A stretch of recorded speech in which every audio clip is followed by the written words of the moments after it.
So welcome everybody to the Hala Legionov in Kielce.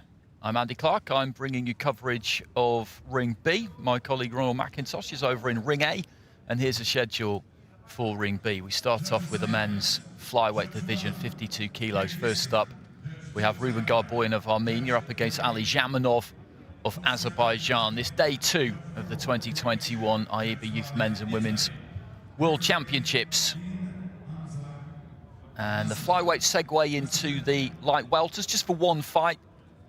And then we go into the heavyweights. So some real good action to get stuck into over the course of the next 2.5, 3 hours. Had a good opening day yesterday, opening ceremony, and then the first session. Had the parade of flags. Just over 50 countries have been able to make it to Kielce. 414 fighters. And it's just great to see such an array of talent. You get to see the next generation, the best fighters in the world, coming through. And it's an absolute pleasure. Polish Boxing Association deserve a lot of credit for managing to get this organised, get this arranged, as do AIBA. Of course, as everybody knows, we're operating under very difficult conditions. Elite sport globally is facing all kinds of challenges, but to get everybody over here in this COVID-secure environment is extraordinary, really. Ring B, 52 kilograms. Please welcome into the red corner from Armenia, Ruben GARBOYAN.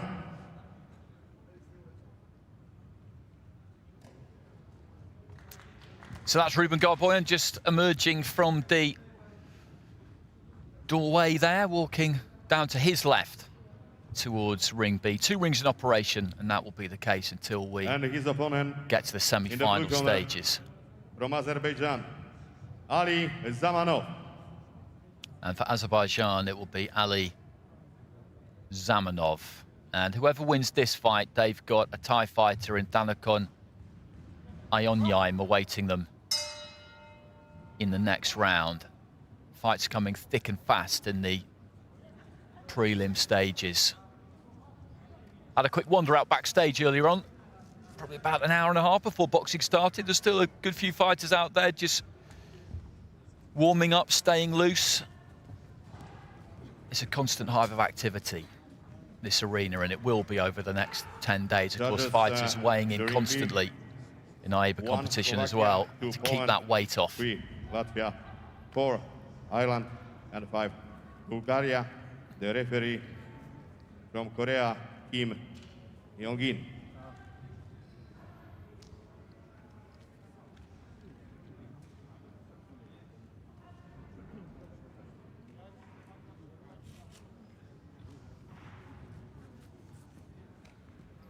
Kielce in the south-central region of Poland, about 120 kilometers or so south of Warsaw. And everybody divided up and accommodated in a number of different hotels. Ours, myself and Ronald, we're in a kind of out-of-season spa hotel. Everywhere's out of season at the minute, right next to a massive lake. It's great, really, really good setting. Snowing this morning. The weather hasn't turned out to be quite what I was led to believe it would be when I looked at the forecast last week, but it matters not because we're here for the boxing and not for anything else. So the judges from Slovakia, Poland, Latvia, Ireland and Bulgaria. Men's flyweight division, 52 kilos, 10 men's weight divisions in operation, 49, 52, 56, 60, 64, 69, 75, 81, 91 and 91 plus. Kim Jong-jin of Korea in charge of these two. So in the red corner, we've got Ruben GARBOYAN, and in the blue corner, Ali ZAMANOV.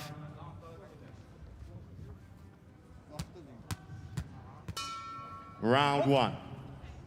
So GARBOYAN in the red in that orthodox stance. ZAMANOV of Azerbaijan shaping up as a southpaw. Holds his hands quite low. GARBOYAN has got those gloves up more in the kind of traditional position that you would expect to find him. He looks like he's got nice feet here, Zamanov. He's good and balanced. Spreads him quite wide, actually, but just manages to spring in and out nice and comfortably. And he'll look to try and close that distance, get in, throw punches, then take those feet back out again. Raiding missions, I would say. Gets in there, looking to throw the left hand, but was just a little bit cramped for room. Referee just having a word about a touch of holding there, maybe. There didn't really seem to be any time for him to have done any holding at that point, to be honest. Left hand to the body there from Zamanov. As I said, that's what he's looking to do. Get in with those feet, throw a couple of punches, get back out. Fencing with the jab there. Zamanov, Garboyan launching a big right hand over the top, a left hand over the top there from Zamanov too. And they're mixing this up, these two. Every now and again, they're looking for a real big shot left of the body there from Zamanov. He got caught with a right as he was closing in himself. Right hand from Garboyan, but there wasn't really too much on it. Throws that left, that southpaw left, quick Zamanov. There's a good example of the nice balance that he's got there. He's just inching back out of range. Series of small movements with both feet. The feet always exactly the same distance apart. It's like he's got a kind of rope tied between them. Where one goes, the other one follows. That takes a lot of drilling. Right hand there from Garboyan. I think just hit the gloves mainly.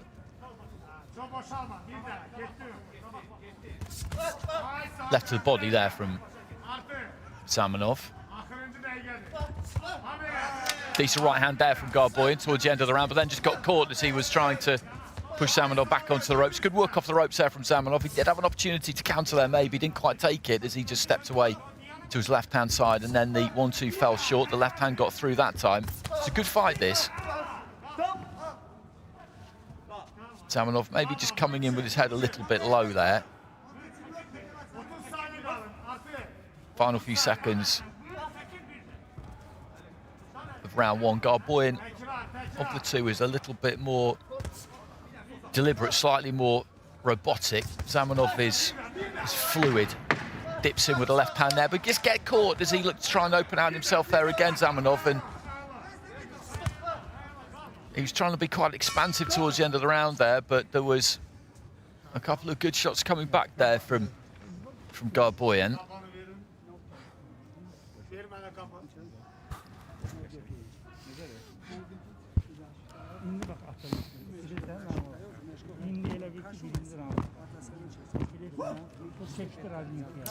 Well, they're the judges' scores at the end of round one. 3 of them going 10-9 for Zamanov, 2 going 10-9 for Garboyan. I'd have gone Zamanov myself there, not by much, but I would have gone Zamanov.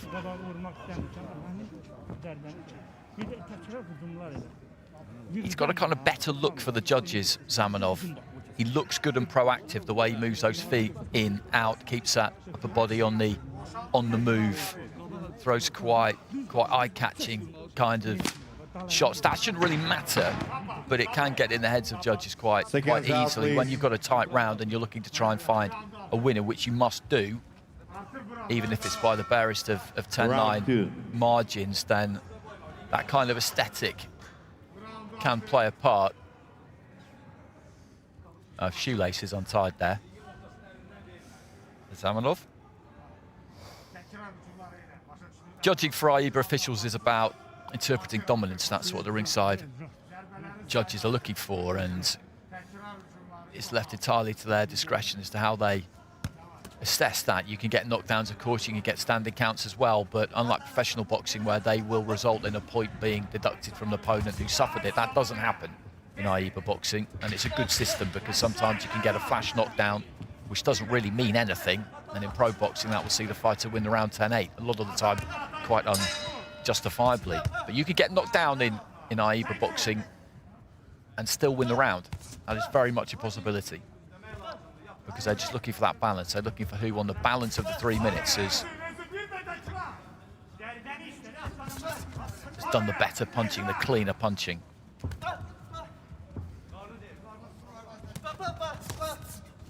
Just off balance there, Zamanov. He's got a nice jab when he uses it there. And again, just pulls the feet back as Garboyan was trying to land the jab himself.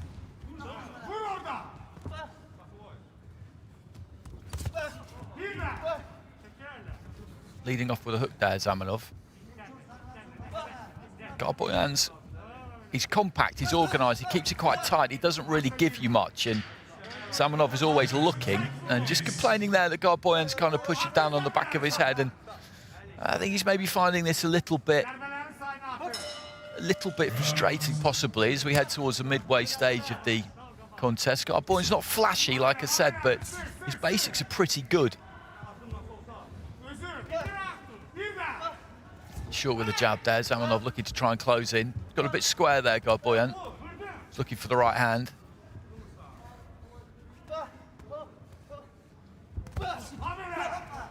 That's no knockdown. He was caught by the kind of forearm there, really, as he sprang in, Zamanov.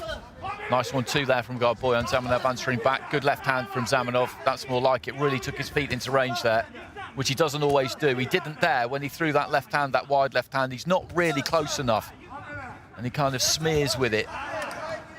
Good exchange on the inside there for both of them. He's pulling off that left hand, Zamanov, a lot of the time when he throws it, because he's almost thinking about getting back out before he's even really delivered it. Short left hand there from Garboyan.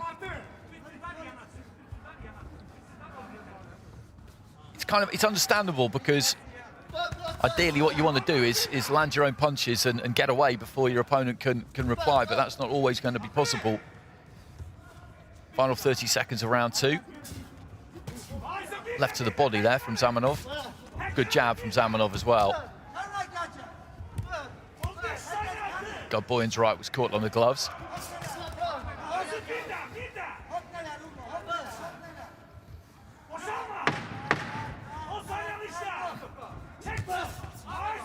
Nice left hand, just stepping away to his left there, Zamanov, but a left just kind of snuck through there too from Garboyan, who tries to trap him back on the ropes, and that was a pretty tight round again. Just bouncing on the balls of his feet there as he takes a seat over in the opposite corner, Zamanov, and just wonder whether he's got a slight issue with his boots possibly. Just sucking the breath in. Of the two, he looks like he's expended more energy than Garboyan, as I just look across to the ring on that right-hand side. All 5 judges there have gone with Zamanov, so he's in good shape now. He's got a 2-point lead with 3 out of those 5 judges. The other 2 judges have got it level, so Garboyan's going to need a big round here, a real big round, with at least one of those 3 judges who've got him 2 points behind to turn it around. He's got to win this final round, which would then see him get a victory with the judge at the top and the judge at the bottom, and he's got to turn one of those 2018s around. That's the big task. Turning one of them around is going to be difficult. So Ruben Garboyan of Armenia in the red, Ali Zamanov of Azerbaijan in the blue, and Zamanov, as we know from the scores, is ahead on 3 cards by a 2-point margin, level on the other 2, so he's got this one under control here.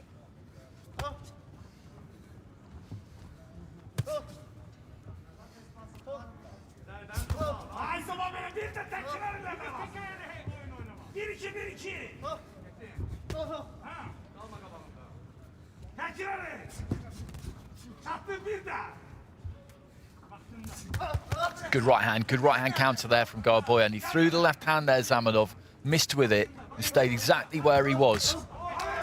And he came back with the right hand there, Garboyan. He's had a good start to the round here.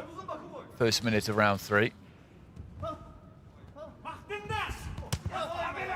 Left hand from Garboyan landed. Not totally sure if that would find favour with the judges or not. It was maybe delivered with the inside of the glove a bit. Straight right there from Garboyan. Just inching closer with his feet there, Garboyan. Nice jab. He's having a decent round here, the Armenian, but as we know, he's facing a fairly serious deficit.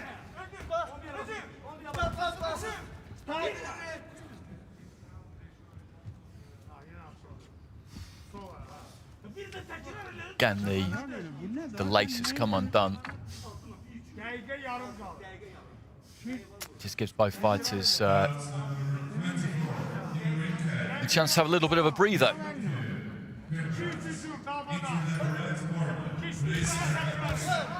Good left hand there from Zamanov.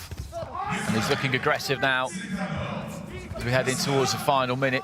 Shut down his own space a little bit there, got slightly too close, grabbed hold of GARBOYAN, and the referee just having a word about the heads and holding. You'll see AIBA referees give very kind of basic instructions, really.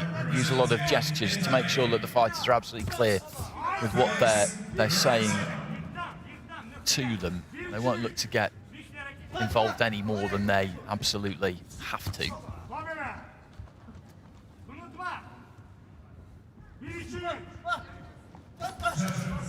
Good feet there from ZAMANOV. He does move well, but he could do maybe with slowing those feet down a touch when he's punching himself. That was interesting. Came completely square and then kind of shot out a lead left hand almost. GARBOYAN just trying to rough him up on the ropes a bit there.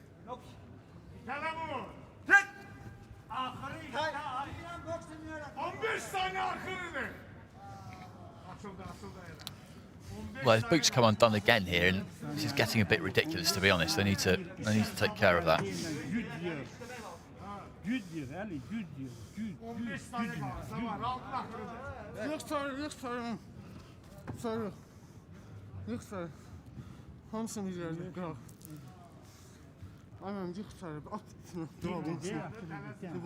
got very, very long laces, which I don't think is really helping.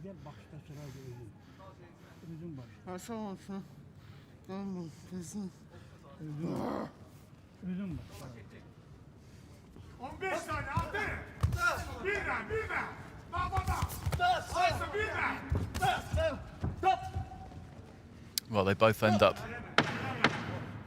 stumbling into the ropes. ZAMANOV came forward off the back of a 1-2, lost his balance. Ooh, a point has been taken from ZAMANOV there. That's interesting. That could be interesting. Right at the very end of the fight, right at the very, very end of the fight, that point has been taken. Just a reminder, it was level on 2 judges' scorecards going into that final round. ZAMANOV had a 2-point advantage on 3 scorecards going into that final round. Now, there's no way that the GARBOYAN has won that final round 10-8, but if the judges decide that he has won that round, the 2 cards that were tied would then find in his favour. And for the 3 who've got ZAMANOV 2 points ahead, if one of them decides that he's won that round and then there's the point off, then they'll have to give their opinion as to who has won the fight. So this is, that point off right at the end there, that has really put the cat amongst the pigeons here, or at least it could have done.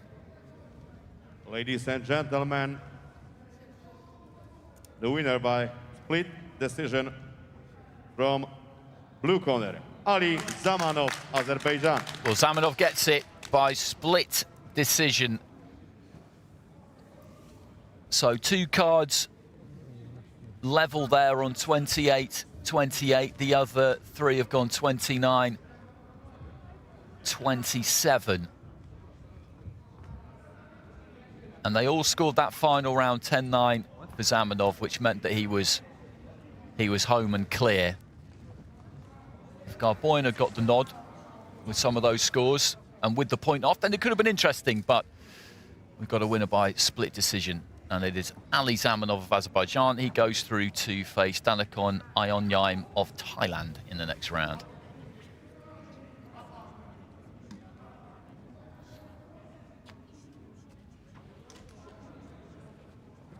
He looks a good fighter, ZAMANOV. Like I said, he's got really good feet, gets in and out nicely. Good balance. But maybe just needs to slow things down a little bit when it comes to his own punching. Okay. Just commit slightly more and sit down on those punches just a bit more. It's something you hear in pro boxing more than you do in AIBA boxing. But as I said at the start of the fight, a lot of the time he's almost looking to pull back out before he's even thrown. Sometimes, not always.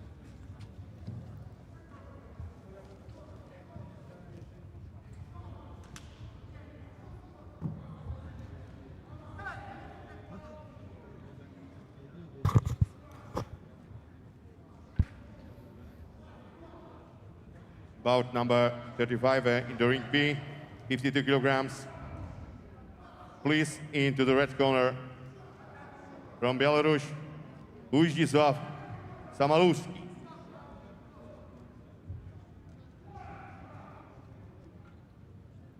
So coming out there for this next fight in the men's flyweight division, boxing out of the red corner, we have got Uladzislau SMALOUSKI of Belarus. His opponent, please, to the blue corner from Russia, Evgenii ZHOROV. Evgenii ZHUROV of Russia coming out in the blue corner. Saw him loosening up backstage a while ago when I had a look. About an hour and a half, as I said before the start of the boxing, there were quite a lot of the Russian team in there. Alexander Kamadov of Uzbekistan will be our referee, standing in the neutral corner right above me. And goes the gum shield there for SMALOUSKI of Belarus.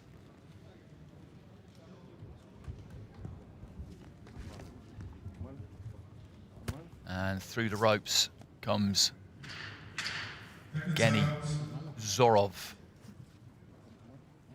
He looks a pretty big flyweight, ZHUROV. And the judges in the ring B: 1 Azerbaijan, 2 Israel, 3 Sri Lanka, 4 Mongolia, 5 Jordan. And the referee from Uzbekistan, Alexander. Just having a bit of fun and games with the head guard there, the Russian coach. They've got to try and make sure they've got that adjusted exactly right. Head guards came off, of course, for the senior men just before the World Championships in Kazakhstan in 2013. That was one change. Another change was a switch to the 10-point must, which is the system that these judges will be using to score this fight.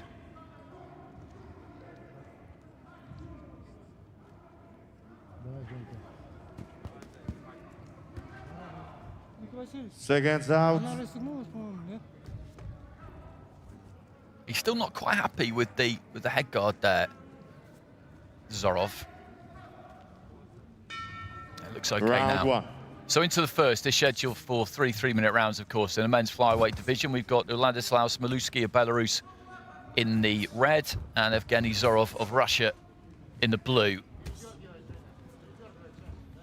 ZHUROV trying to get onto the front foot here. Just inching forward, applying that front foot pressure. Right hand there from SMALOUSKI. Little bit laboured. Right to the body from ZHUROV.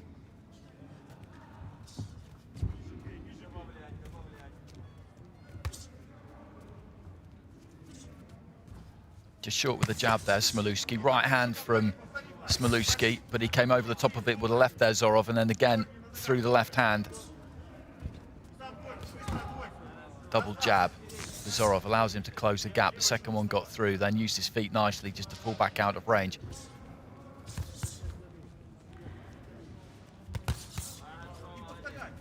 Counter left there from SMALOUSKI.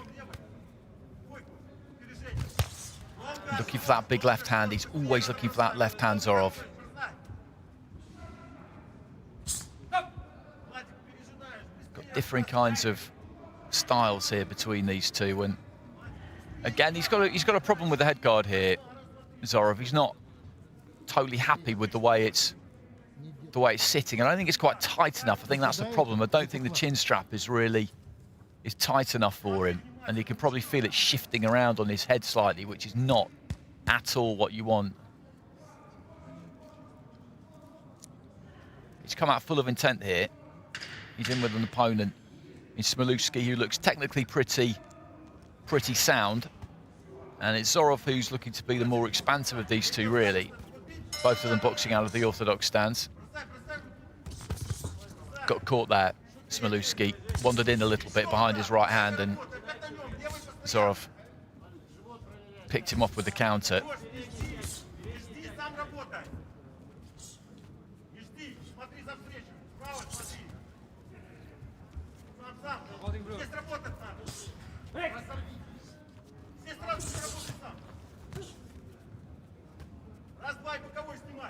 Got the gloves up now, ZHUROV. He's carried those low at times. throws the right hand, but he was cramped for space.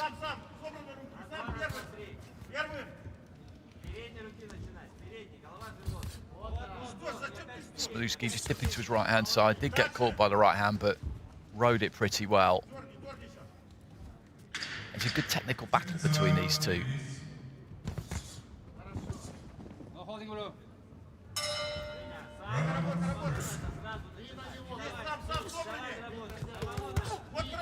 Nice combination on the inside there from SMALOUSKI. ZHOROV was looking to come back with a big single shot. Didn't really get through, and he's having a good finish to the round here, SMALOUSKI.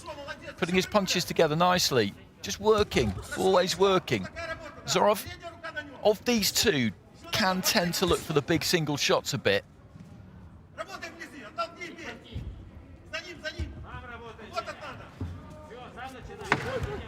Right hand landed there for SMALOUSKI, but he got caught with a right by ZHOROV as well. And ZHOROV just scoring to the body there. Nice right hand on the inside, and he landed another one there, SMALOUSKI. Interesting round that, because in the first half of it, the way they shaped up, you would have said that ZHOROV looked the more aggressive of the two. He was looking for openings. He was very, very proactive on the front foot there, and he's got it 10-9 with all three judges. Now, I wouldn't necessarily argue with that, but I think SMALOUSKI definitely had his moments there towards the end of the round, and he needs to try and carry that into the next round as best he can.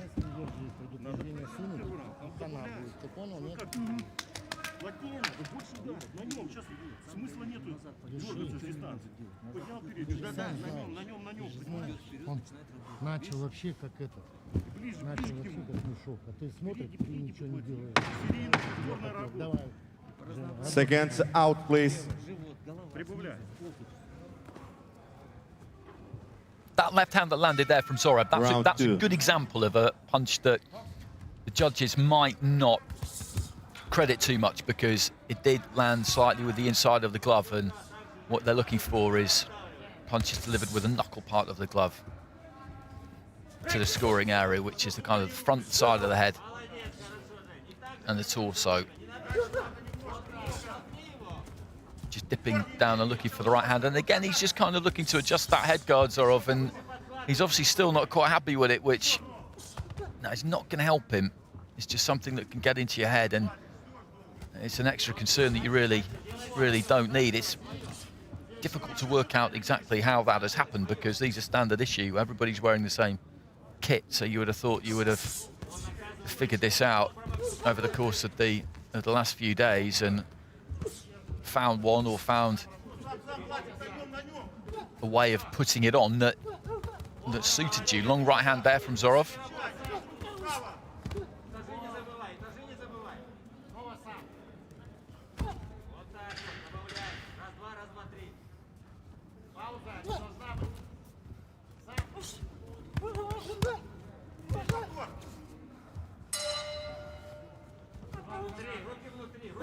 No real room to work there. The referee just to work things out themselves rather than stepping in and breaking them apart. Midway point of this contest, halfway through round two.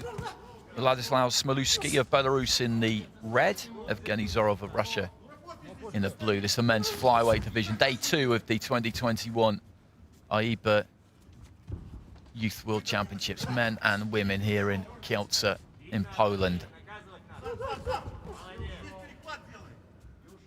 Fell short with a couple there, ZHOROV. SMALOUSKI couldn't quite make him pay for it. He's trying to be proactive here, SMALOUSKI. He'll have known that he's dropped that first round. The coaching staff in each corner, they have access to those scores. They come up on the big screen anyway, but they've got a monitor in their corner, so they're well aware of what's going on in terms of the scoring. And so SMALOUSKI will know that he needs this round. Short left hand to the body there from ZHOROV.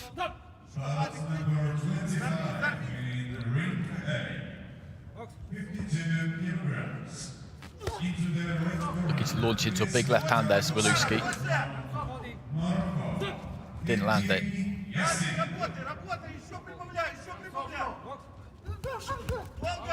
Good combination there from ZHOROV. Not much left on them by the time they landed, but land they did.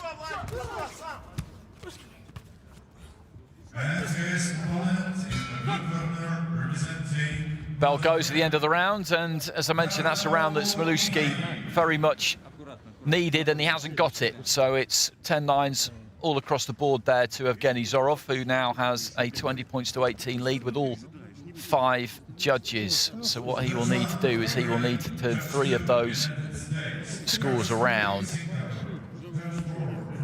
by scoring a 10-8 in this final round. If he scores a 10-8, then of course that would leave the score at 28-28.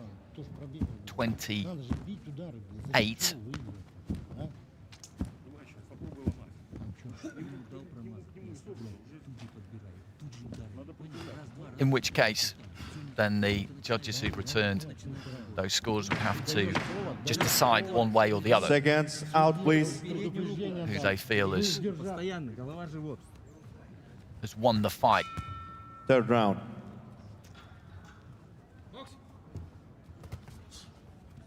You don't get that scenario occurring that often, I have to say.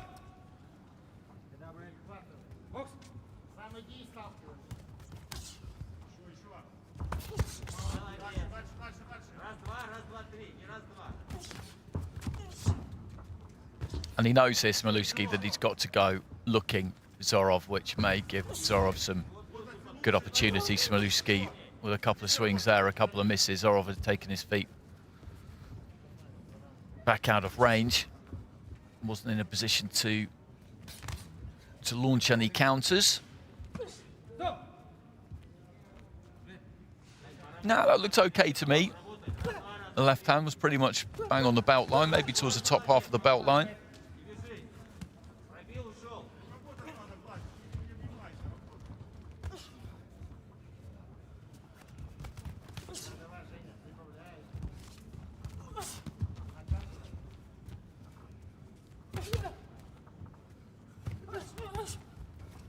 Good upper body movement there from ZHOROV. He fell short with the right hand, and SMALOUSKI came back with a combination, but he was alive to it.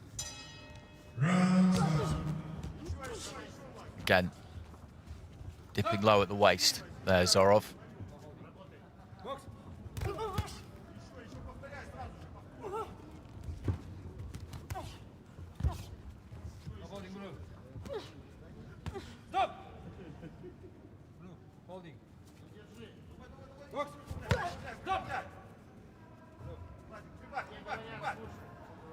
Just hit him around the back there slightly, ZHOROV. That's what the referee is indicating there. This is the final minute. Nice left hand on the inside there from ZHOROV, just shoveling that left uppercut up the centre. I'm not sure how clean it landed, but it was a well-executed punch anyway.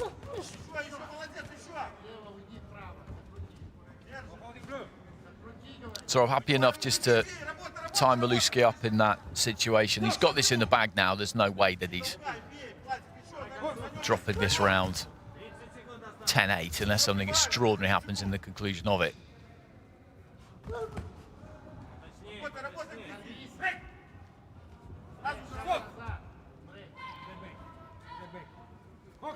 And the winner of this fight will face the winner of the fight we will see directly after this.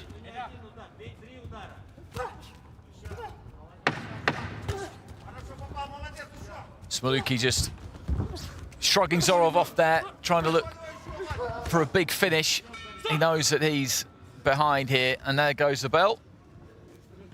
Third and final round comes to a conclusion, and that is going to be a win for the blue corner and for the Russian fighter, Evgenii ZHOROV. He was 20 points to 18 up on all 5 judges' scorecards through the first 2 rounds. They might want to have a little bit of a play with that head guard before we next see him in action.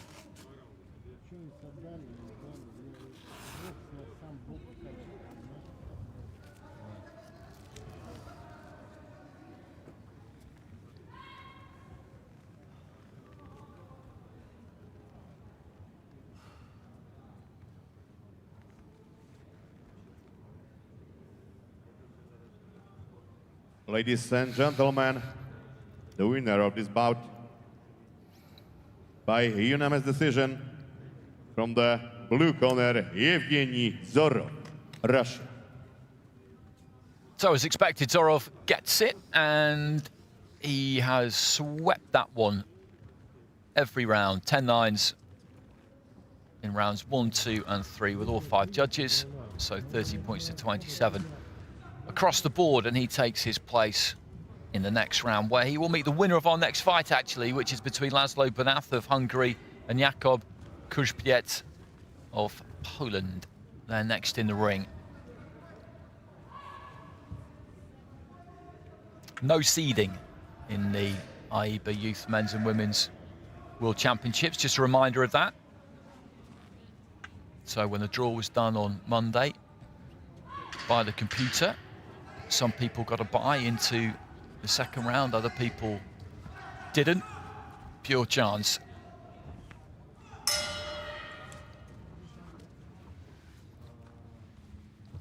It's a good left hand there from ZHOROV.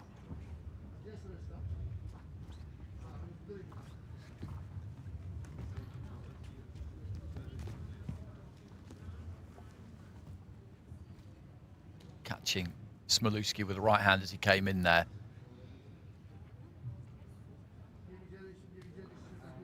Bout number 36 in the ring B, 52 kilograms. Please, into the red corner from Hungary, Laszlo BERNATH.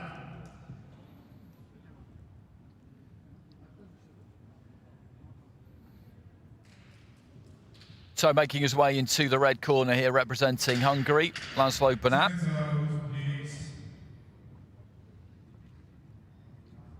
It's another bout in the men's flyweight division. 28 fighters in the flyweight draw.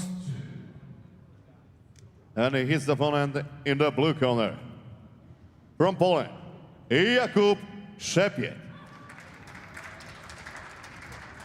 And Jakub KRZPIET of Poland. And the judges of this bout: 1, Guatemala; 2, Latvia; 3, Bulgaria; 4, Turkey; and 5, Russia. The referee from Mongolia, Gunblood Badrak.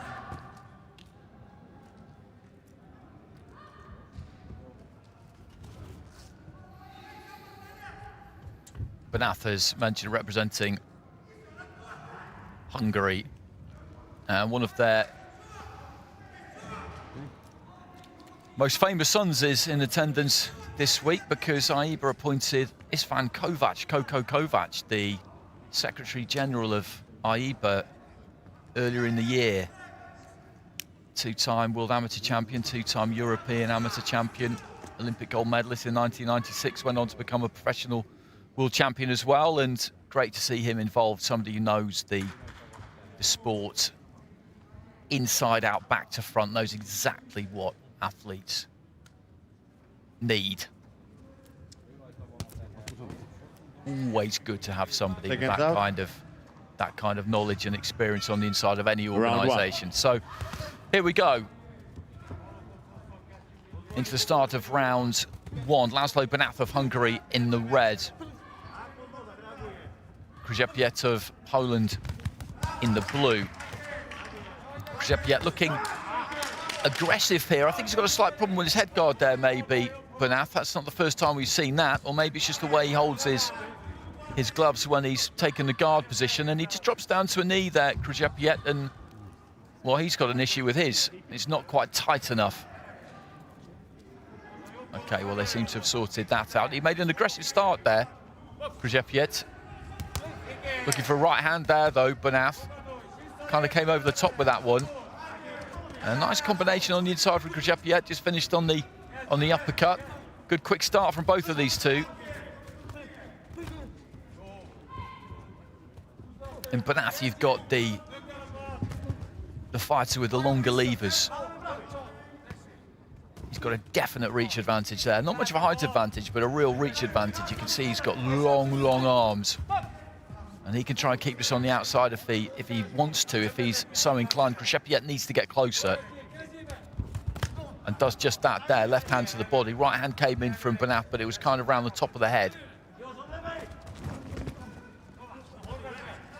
Took his feet back there, BERNATH, as KRZPIET was closing in, and had the opportunity to counter as he was pushed back to the ropes. Didn't quite take it, but that's what he will be looking to do, because he knows that KRZPIET has got to move in and move in quick. He's got to close that gap rapidly so he can get into the kind of distance where he can let his hands go. Look at that right hand come out there from BERNATH. It didn't land, but you just get an idea of the kind of telescopic arms he's got to an extent.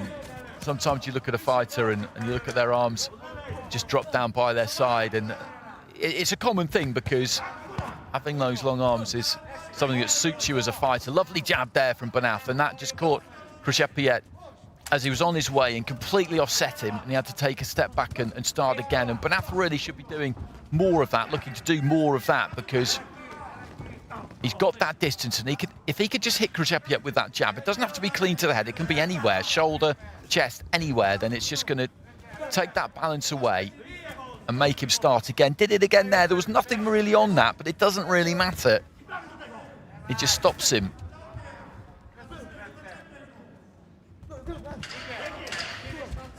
Jab again there from BERNATH. I think he's realised that really is the potential shot for him.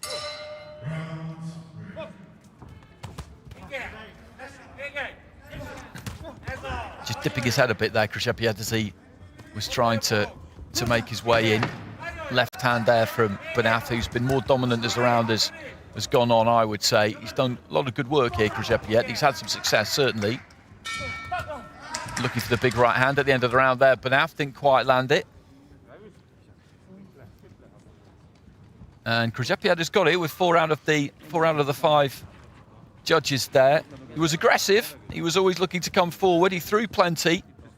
Most of it I didn't feel really got through, but the work rate was certainly there. The 10-9 comes from the Guatemalan judge, Pastor Emerson, who goes in favour of Laszlo BERNATH. It was a close round. It was a close round. I felt that the better clean punching was probably done by Laszlo BERNATH, but it was a difficult one. It was a difficult one to call. But he's got his nose in front there, the Polish youngster. And BERNATH has got to get on the jab more. He's got to get on the jab more and use that reach that he's got.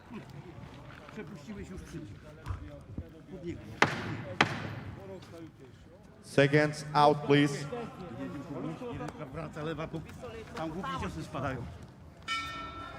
Round 2.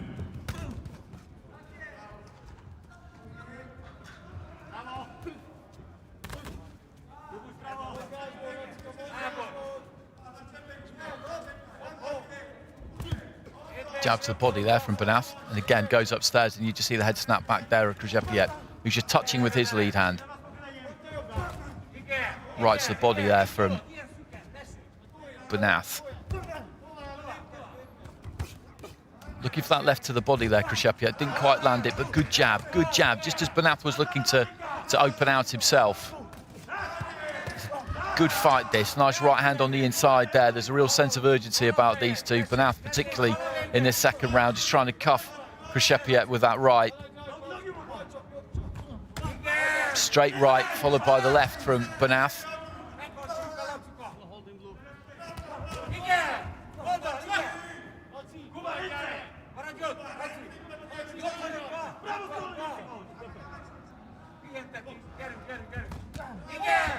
Right to the body from BERNATH, who isn't giving KRZPIET much space to breathe in this second round so far.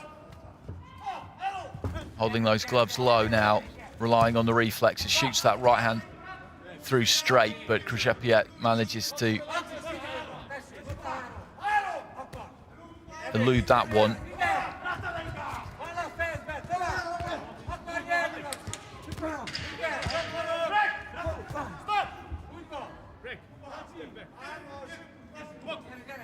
Referee deciding to break the fighters there. They were already about 2 or 3 yards apart. Left hand there as he moved away to his left from KRZPIET.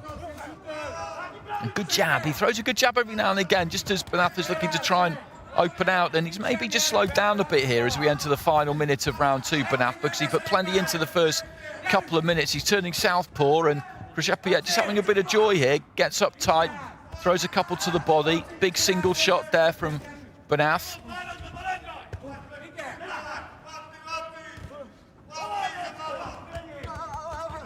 Looks to try and work on the inside. Most of that was blocked by KRZPIET.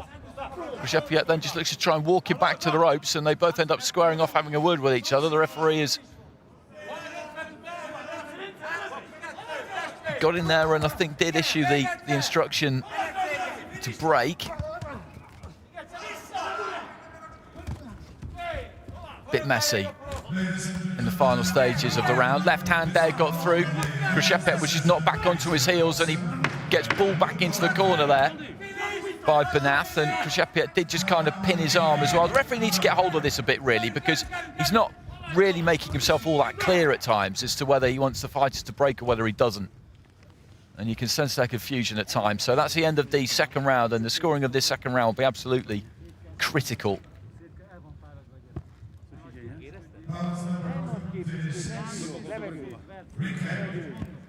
He looks young, doesn't he? Really does look young. So BERNATH has got it with all 5 judges in that second round. He's got a 2-point gap with Pastor Emerson. With the other 4 judges, it is level. So now what this comes down to is this final round. It comes down to this final round. He's got 1 in the bag there, BERNATH. That one, top of your screen. He's got that one in the bag. He's got that one under control. So he needs 2 more out of these 4 scorecards to go his way in the final round. And that will be enough. KRZPIET needs 3 out of those 4. So we should see an entertaining final round here, that's for sure. Into the third and final round. Laszlo BERNATH of Hungary in the red. Jakub KRZPIET of Poland in the blue. Nice left hand there, just dabbed out by KRZPIET as he managed to move BERNATH back towards the ropes. BERNATH looking to try and get on the jab, and this may well come down to conditioning, to fitness. I did get the sense that BERNATH was maybe just tiring a bit towards the end of the second round. KRZPIET, again, just walking him back to the ropes. BERNATH just trying to manhandle him a bit and turn him towards that red corner. 17-19, the age bracket for the Youth Championships. And when you look at these two, BERNATH is physically a lot more mature, you would say, than KRZPIET. So the Pole has given a real good account of himself here. That was round the back of the head, that right hand from BERNATH, but he wasn't completely at fault because KRZPIET had pirouetted slightly, heading up towards the midway point of this crucial, absolutely crucial third and final round. And KRZPIET just asked by the referee to keep his head up. Every now and again, the Polish fighter just looks like he's kind of stopping of his own accord. A right hand there from BERNATH, and he's looking for the referee sometimes to get involved. Good jab there again from BERNATH, short right hand. Crashed through as well. And he's just outworking KRZPIET in this final round so far, the Hungarian. Remember, he needs 2 out of those 4 level cards. He needs to win it with 2 of those judges this final round, and he's home and dry. And KRZPIET just backing off a little bit. He's feeling the pace now, I think. BERNATH switched southpaw there briefly, just shaking out those hands. Just needs to keep pumping the jab here, really, BERNATH, but just stood stock still. Good right hand from BERNATH as KRZPIET just dipped his head and looked to try and come forward.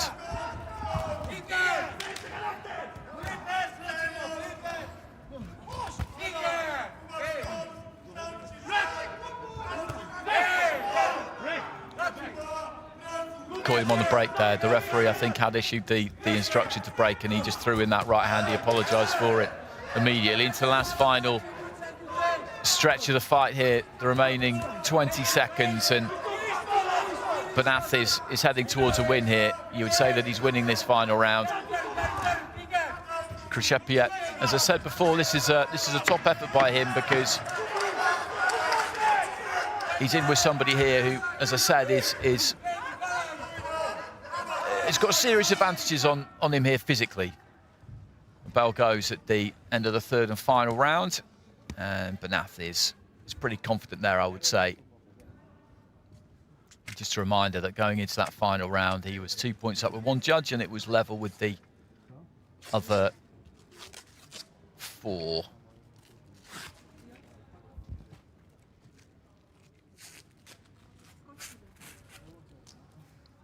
And Evgenii ZHOROV of Russia awaits the winner of this fight in the next round.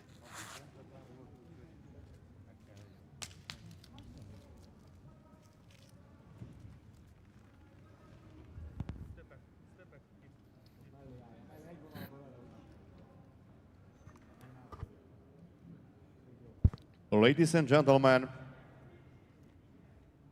the winner of bout 36 by unanimous decision from the red corner, Laszlo BERNATH, Hungary. So BERNATH gets it. He makes his way through, and all 4 of those judges there went his way in the final round. All 5 in total, but the Guatemalan judge at the top already had him out of sight, really, Pastor Emerson. He scored it 3-0 in favour of BERNATH, and the Latvian, Bulgarian, Turkish and Russian judges had it 1 apiece going into the final round, and they all gave that final round to BERNATH. So he's through, and he will tackle, as I mentioned, Evgenii ZHOROV of Russia in what should be a pretty entertaining fight, I would say, having seen those two in the last few minutes.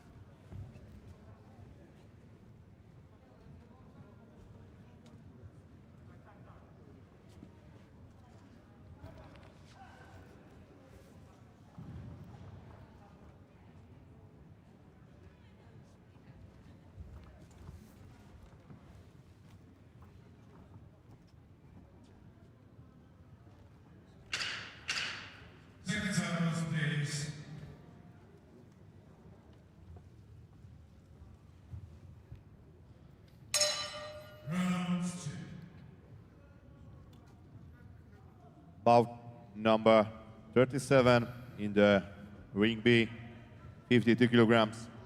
Please into the red corner from India, Vikas. Staying in the flyweight division, we've got 6 fights in total in this session in ring B. In the 52 kilo division, this is Vikas of India making his way in. And his opponent, placed into the blue corner from Bulgaria, Yasen, RADEV.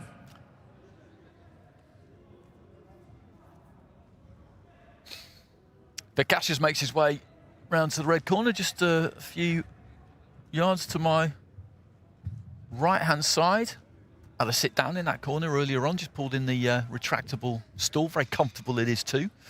And this is Yasen RADEV of Bulgaria. And the judges, 1 Korea, 2 Slovakia, 3 Armenia, 4 Uzbekistan, and 5 Poland.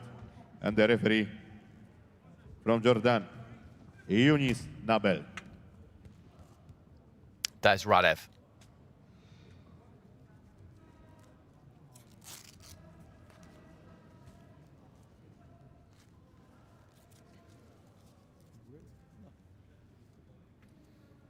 And there are the judges: Korea, Slovakia, Armenia, Uzbekistan, and Poland.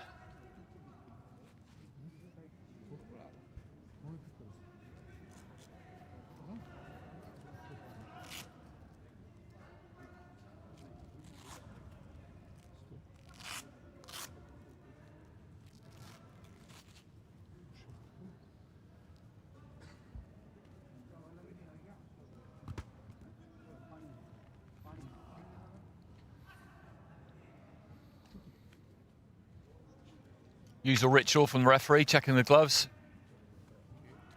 checking the gum shield.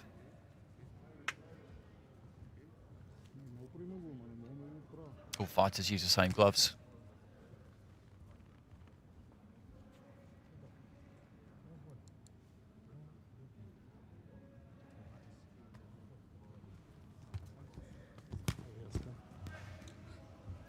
Seconds out, please. round one. So Vikas of India in the red corner, Yasen RADEV of Bulgaria emerging from the blue corner. Both of these two orthodox fighters. Physically, you can see that Vikas has got a bit on RADEV, you would say, slightly taller. He looks quite lean, quite angular. Be interesting to see if he uses what looks like to be a reach advantage that comes with that height advantage. These two just standing off each other at the minute, just having a little bit of a look. RADEV trying to close the space down there. Vikas just moving to his right through that right hand. Darts in with the jab, didn't quite reach with it. RADEV's got to try and get in close. Did there, dipped to his left through the right hand, and that did land. Just a little feint with the front foot there from Vikas, trying to see if he can draw something from RADEV, and it's interesting to watch this at the minute because neither one of them really wants to commit too much. Right hand there from Vikas.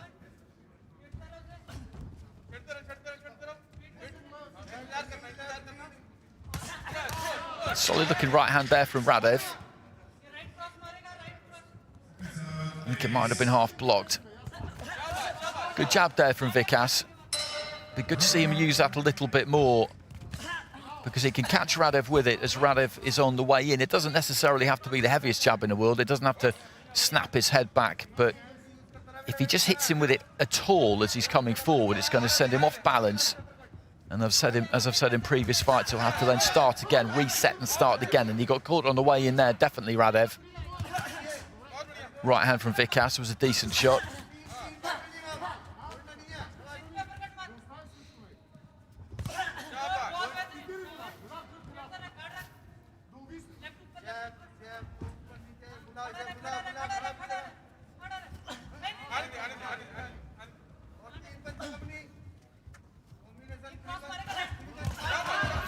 Decent right hand there from RADEV, and the referee says no knockdown, but I thought he did get caught with a shot there because he fell short, Vikas, and he was stuck in no man's land, and RADEV definitely let one go. I'll be interested to see the replay of that between rounds. It might have been that there was a little bit of a balance issue once the punch was landed, but I thought the punch did start that. We'll see.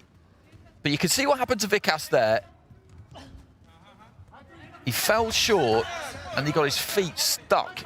And RADEV saw that he did and looked to try and capitalise.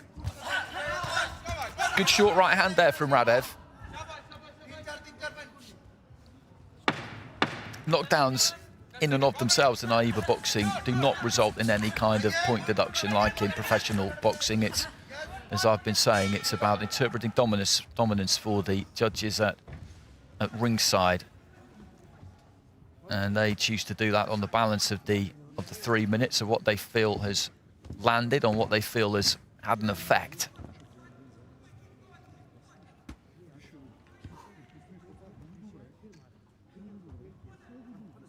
So RADEV has got it, 10-9 with 4 of the judges. The Polish judge at the bottom there, Maciej Dziurgot, has gone 10-9 to Vikas.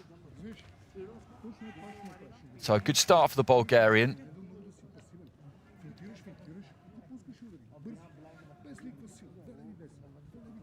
Vikas up against it now. If you drop that first round in a 3-round fight, then you've got to go after it in the second round. Seconds out, please.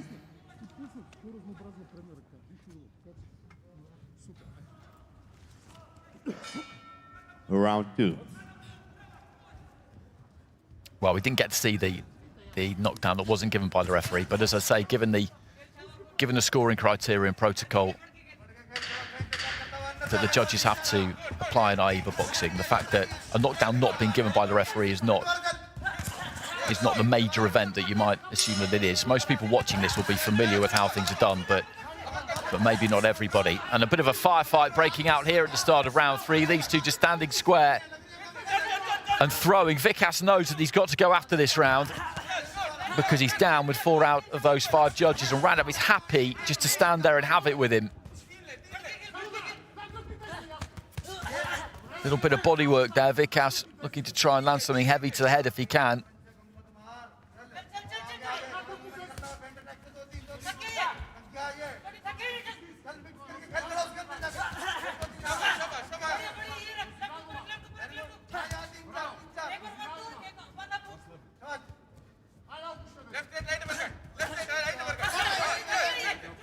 kind of cuffing right hand there from Vikas. Didn't really land clean. Wings off a left hook there. Good left hand on the inside there from RADEV. That was a real good, clever shot. Just dipped to his left and found the angle for it. Kind of screw shot. Got up between the forearms and definitely landed. He's good at... He's done a good job here, RADEV, in the second round of just getting to the right kind of distance for him when he's up against Vikas. Safe is close. If he's tied up to Vikas, and there's not really an awful lot that the Indian can do with him.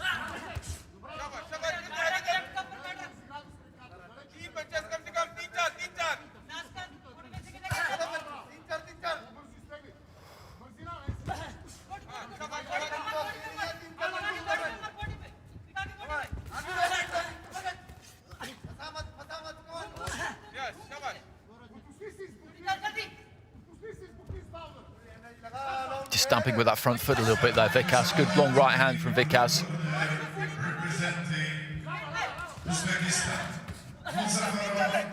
That was decent from RADEV though, got into the range that he needed, finished on the left hook.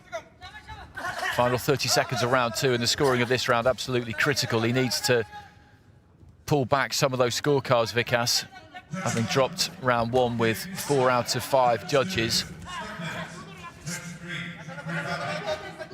There's been a lot thrown by these two in this round. It's not been all that easy at times to work out what's actually got through clean and what hasn't. Right hand there from Vikas. Neither one of these has been dominant. I wouldn't say that, so it's going to be fine margins for that one. Vikas, I think, he was the one who worked the harder of the two, and that looks to be reflected by the scores there, because across the board the judges have gone 10-9 for Vikas, and I think that is on account of the work rate that he put in. As I said, it was difficult really to get a handle on who was landing clean. There were lots of flurries where they were both throwing at exactly the same time. So what we have now is Vikas leading by 2 points with one judge, the Polish judge down at the bottom of the card, and the other 4 fights are all level, which is exactly the same scenario we had in our previous fight. So Vikas needs 2 of those 4 judges to go his way in the final round. RADEV needs 3 of them. Yasen RADEV of Bulgaria in the blue, Vikas of India in the red.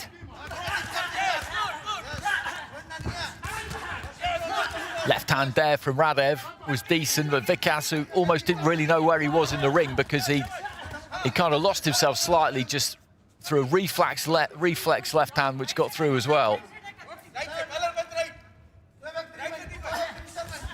Looking to lead off with that right hand, Vikas. He doesn't really use the jab particularly. I mentioned it at the start of the fight, and there's no point in labouring the point all the way through, but he's got some natural advantages which he doesn't really use at times.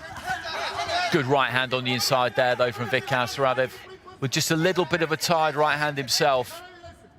Missed it, and maybe a bit slow getting it back, and Vikas clipped him.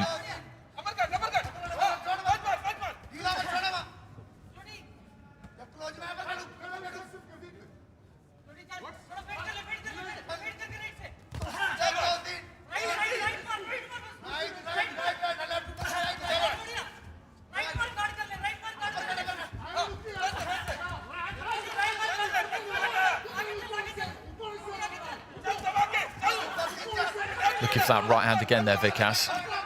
RADEV trying to get on top of him, trying to close the distance down and get to where he needs to be to make his punches count. Decent jab there from Vikas. Just flicked it up from the waist. But we've seen precious little of that. He turned his back a bit there, RADEV, and Vikas just carries on punching.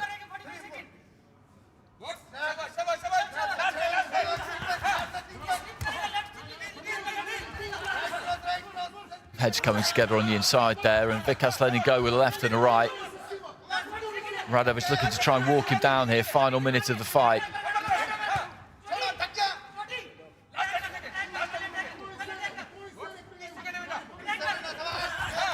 Good jab there from Vikas, and that just stopped RADEV dead in his tracks as he was trying to come in there. RADEV ends up on the canvas and no knockdown there, and the referee absolutely right about that. Heading into the final 30 seconds. Vikas again with the right hand off the back of the jab, but moved in quick. Didn't really have the space for it. There's not been a lot in this final round, but a bit like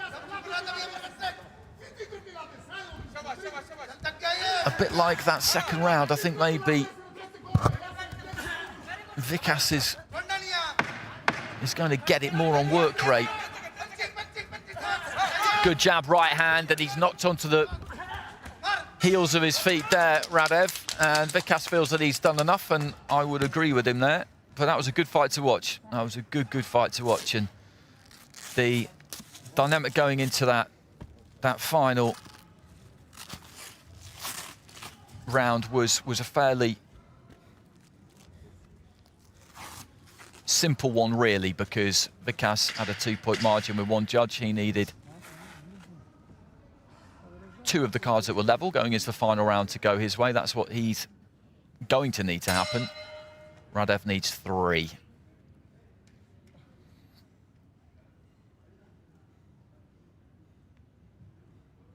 Ladies and gentlemen, the winner of this bout by unanimous decision from the red corner, Vikas, India. Vikas has got it. RADEV disappointed. He feels that he maybe did enough in that final round, but it hasn't gone his way, and all 5 judges, by the look of those scores, have gone in favour of Vikas for that third and final round. So 2 rounds to 1 with 4 judges, 3 rounds to 0 with the other one. 3 rounds to 0 with Maciej Djurgård, and that's a good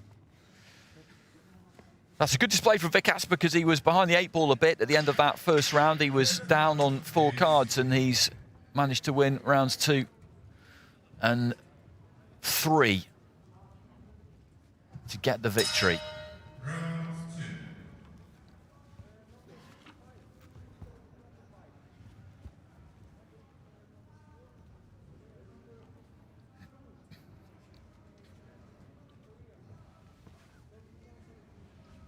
And Vikas will go on to face the winner of our next fight, which sees Francesco MESSINEO of Germany come up against Sukhbat ENKHZORIGT of Mongolia.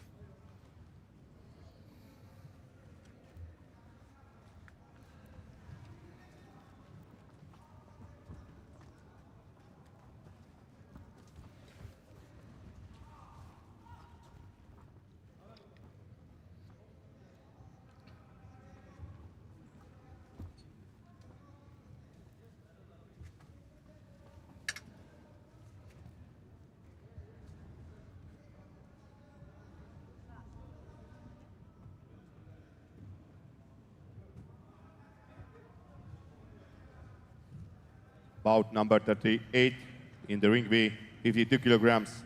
Please into the red corner from Germany, Francesco MESSINEO.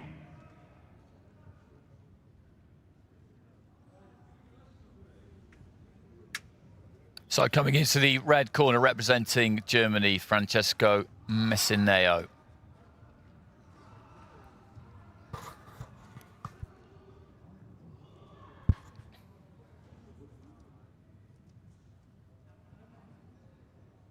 And he's the opponent in the blue corner from Mongolia, Sukhbat ENKHZORIGT.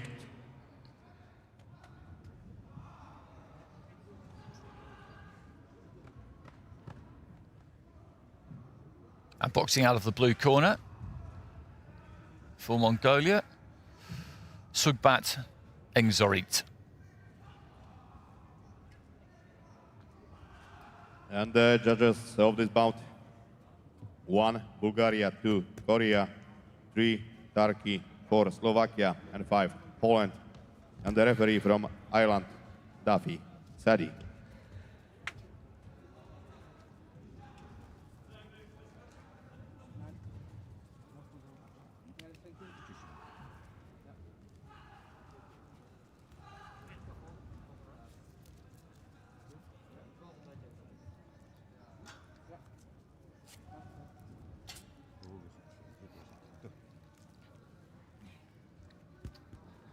Those are our judges.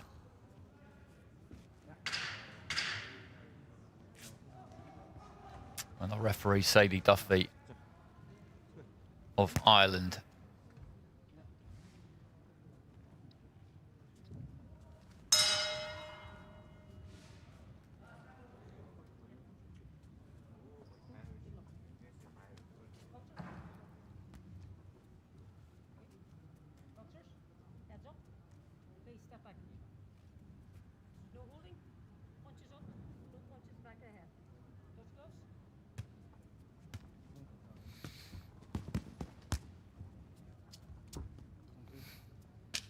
So another fight in the men's flyweight division here. Francesco MESSINEO of Germany. Round one. In the red corner, Sukhbat ENKHZORIGT of Mongolia in the blue. MESSINEO in the orthodox stance.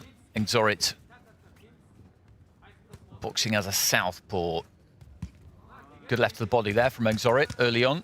And another left to the body, scoring a couple of times there, very obviously, for the judges early on. MESSINEO looking for the left hand. I think that did get through, actually. Just poking with a jab there, ENKHZORIGT.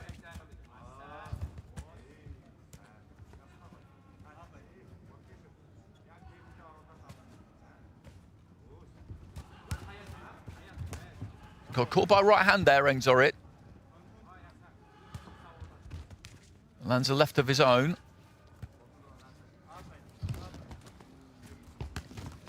And then just trying to push MESSINEO back to the ropes and work away to the body.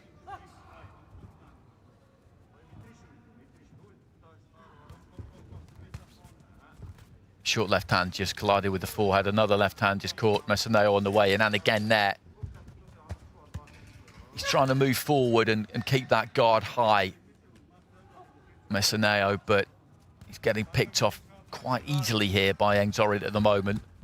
He's got nice busy hands. And what it means is that MESSINEO is unable really to get into the distance that he needs to be at. Uppercut on the inside, a couple of times there from MESSINEO. Those were decent shots.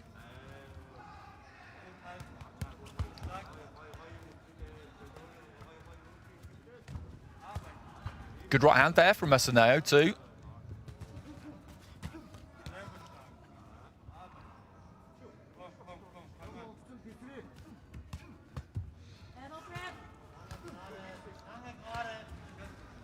Jab there from MESSINEO. He is having some success in this opening round, and he's a front foot fighter. He's looking to get onto the inside and be aggressive. And again there, he's landed 2-3 decent punches, but he's having to wear a few on the way in, or at least he has had to do so far anyway.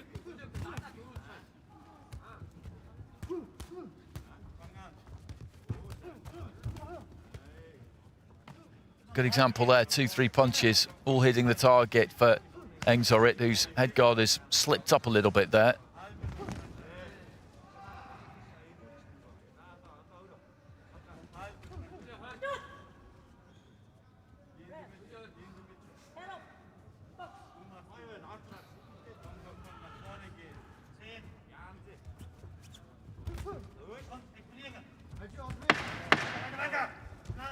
MESSINEO again towards the end of the round there, just looking to try and close that gap and get on top of ENKHZORIGT, and they barrel into the ropes right above me.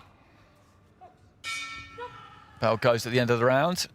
Decent opening round between these two. As I said, about midway through, and Francesco MESSINEO, you've got a fighter who's a front foot fighter. He's looking to try and get into range and let his hands go. He's always going to have to cop a few on the way through, and as a result, we've got 4 scores of 10-9 there in favour of ENKHZORIGT. Kim Jong-in of Korea has gone 10-9 to MESSINEO. Now, he did have some success in that round, as I said. He did have success. He will always have some success because he commits and he's a front foot fighter, but against a skillful fighter like ENKHZORIGT, it comes at too high a cost, unfortunately. He's not looked hurt at any point, but just a nice combination there. That's a good example, a good illustration of the difficulties that you're going to have winning a fight. Seconds out, please. With the style that he's got to get hit less, quite simply. But with that kind of come forward style, that's going to be a difficult thing to achieve.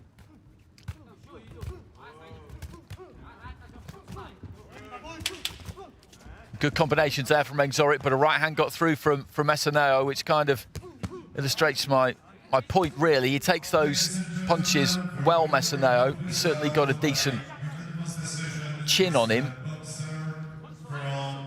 But to be able to walk through that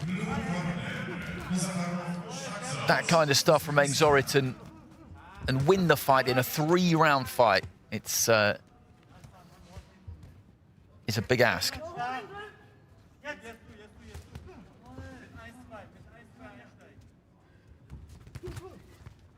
Just falling a bit short with the right hand there, MESSINEO. ENKHZORIGT had just stepped off and came back with a decent couple of shots.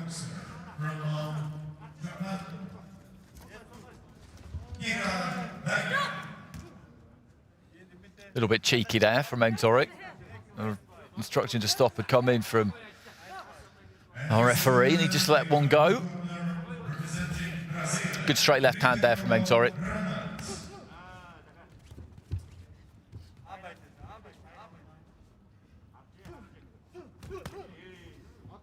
Good one too, and a nod of the head there from MESSINEO. He appreciated that as a good skillful bit of work, and then there was an uppercut in there from ENKHZORIGT too. And just a warning there from the referee for ENKHZORIGT of using the shoulder, of sticking the shoulder in a bit, and you've got to be careful. These 3-round fights, the absolute last thing you want to do is lose a point, but again, good boxing from ENKHZORIGT, just spinning around that front foot, pivoting around the front foot, changing the angle, and then just snapping in a left followed by a right and tagging MESSINEO.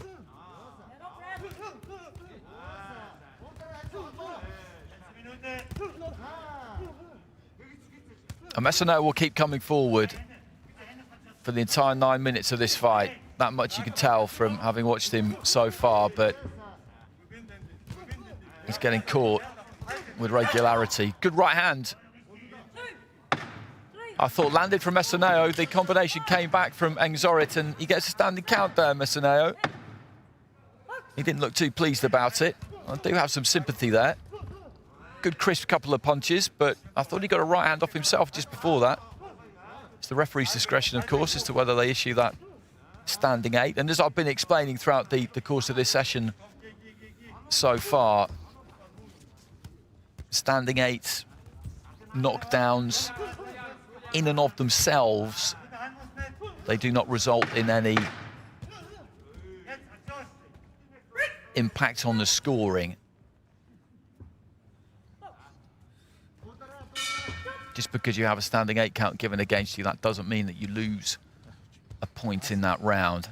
That could end up being a 10-8 round in favour of ENKHZORIGT, and the Turkish judge has gone for that, and one of the other judges down the bottom there. No, it's just Yasen Sinar who's gone 10-8 in that round. So he's almost there, Sukhbat ENKHZORIGT. Something has got to go badly wrong for him in this 3rd and final round. MESSINEO's got to really turn it on if he's going to pull this one out of the bag.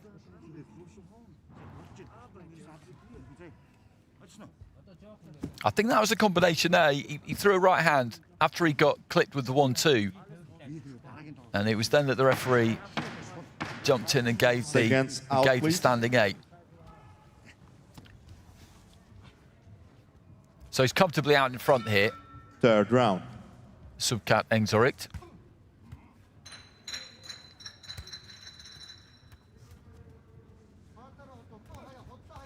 And he's a good fighter.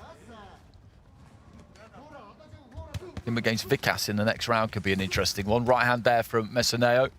Vikas is busy, as we saw, busy come forward kind of fighter. Technically a little bit crude at times. And so in that regard, not that dissimilar in a way to MESSINEO, although of different kind of dimensions. He could definitely jab more if he wanted to, Vikas, and I think he's going to need to against ENKHZORIGT. ENKHZORIGT there with 2-3 good punches there, and again just pivots around that front foot, changes the angle. He's got good movement. Right hand there though from MESSINEO, does get through. He holds those hands low, ENKHZORIGT, so he does take that risk, and MESSINEO, as I said from the beginning, is full of purpose, he's full of work rate. He's always going to keep walking forward, trying to walk his opponent down.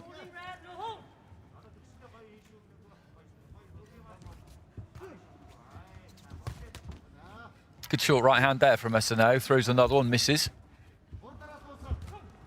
And he's put a lot into this. He's played a big part in this fight. It's been a good watch, and no small part that's been due to him, but ENKHZORIGT of these two has just got the better all-round skills and has demonstrated that.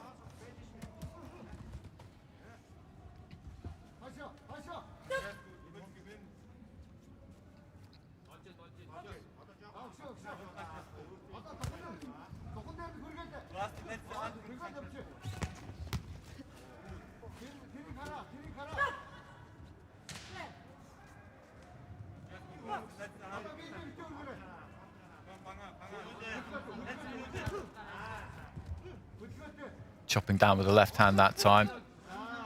Sukhbat ENKHZORIGT. Boxing for Mongolia, he's in the blue. Francesco MESSINEO of Germany is in the red. MESSINEO again there had to take 3-4 clean punches on his way in.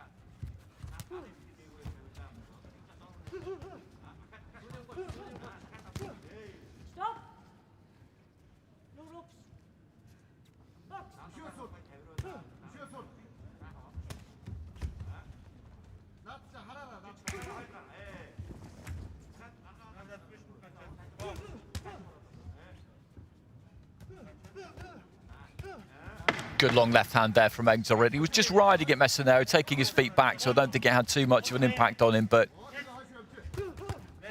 again, just an illustration of the work that he can do with that left hand, ENKHZORIGT, and he has won that fight, and he has won it clearly.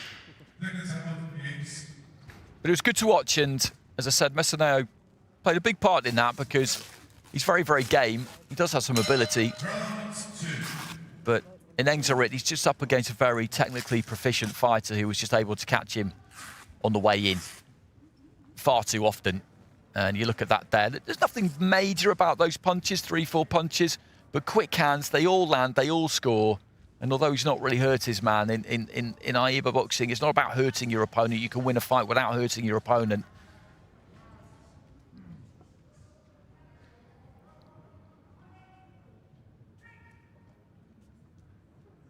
Ladies and gentlemen, the winner of this bout in Ring B by unanimous decision from the blue corner, Sukhbat ENKHZORIGT, Mongolia. And ENKHZORIGT gets it.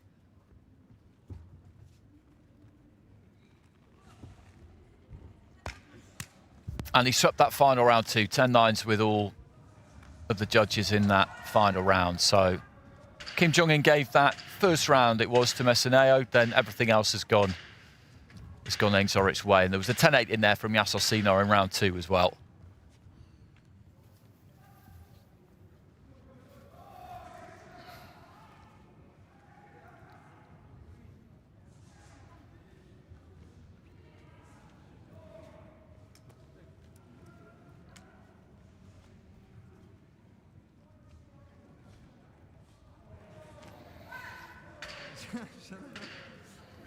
And he'll definitely take some beating, the Mongolian, because you're going to have to be a cute fighter to get the better of him.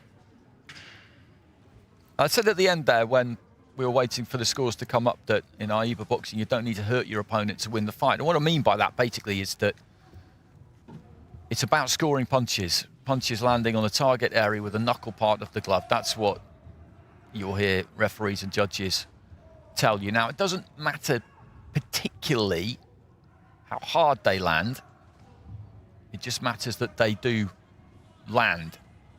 Now, when it comes to interpreting dominance, of course, if you're landing really big, heavy shots, they have a big effect on your opponent, then of course that counts. From Turkey, Sehzade SAYMAZ. But it's the regularity that someone like ENKHZORIGT lands which makes him dangerous and makes him difficult to beat. So this is Sehzade SAYMAZ of Turkey coming into the red corner. This is another fight in the flyweight division. And his opponent in the blue corner from Jordan, Huthaifa, ESHISH. And following him into the arena, heading for the blue corner, is Huthaifa, ESHISH of Jordan. Now, whoever wins this fight will be up against Juan Pantoja of Spain, who got a bye through the opening round.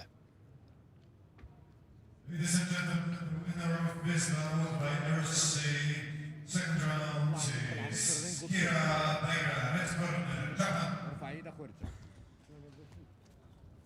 And the judges about number 39 in the ring B, 1 Poland, 2 Russia, 3 Bulgaria, 4 Latvia and 5 Mongolia, and the referee from Guatemala, Pastor Emerson.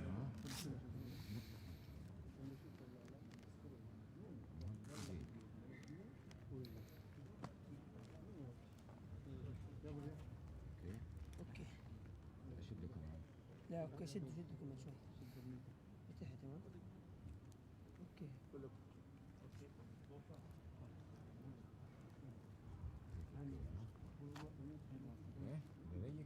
Those are our judges: Poland, Russia, Bulgaria, Latvia, Mongolia. And this will be the final men's flyweight fight of this session. After this, we head into light welter for just the one fight, and then into the heavyweight division.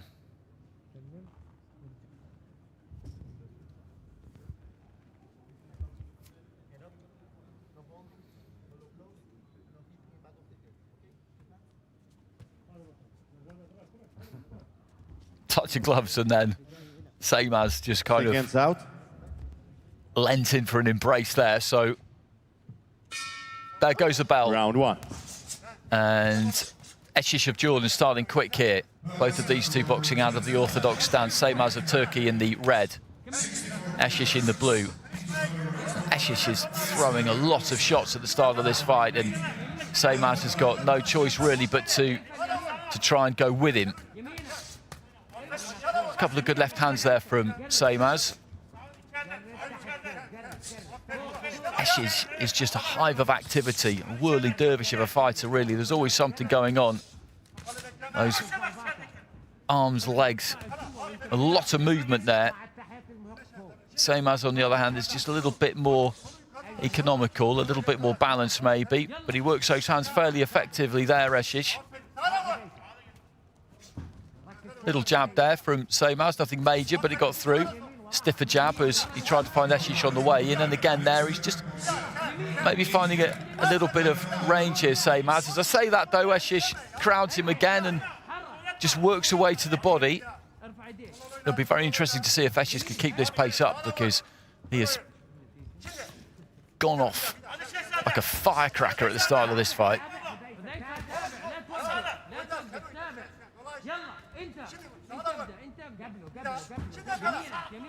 Trying to climb into a lead left hook there, ESHISH.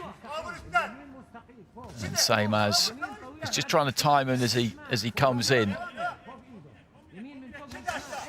Does so that time with the left hand, as he just fell in behind his own right a bit there, ESHISH. Good left hand there again from SAYMAZ.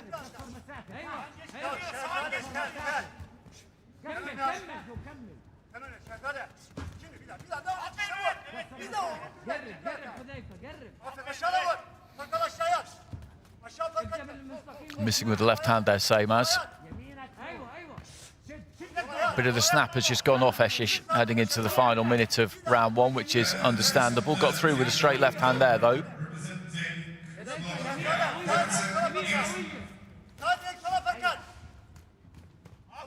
Good straight right hand there from SAYMAZ, and the referee gives the standing count. ESHISH just demonstrating that he's fine, that he's okay. It's a good punch, well delivered, straight down the pipe. And ESHISH again just comes flying in towards SAYMAZ. He's put so much into this round, ESHISH, but he hasn't had as much success as he would have liked, and he's gone very gung-ho at the end of the round here, I think, feeling that maybe that standing count would sway the judges in SAYMAZ's direction, and he's eating a fair bit of leather at the minute, I'm afraid, standing with his feet square there and looking to try and really let his hands go. It's high-octane stuff, this from the Jordanian, but there's not too much science behind it, an enormous amount of effort, whereas SAYMAZ over in the red corner has just got that little bit more composure about him.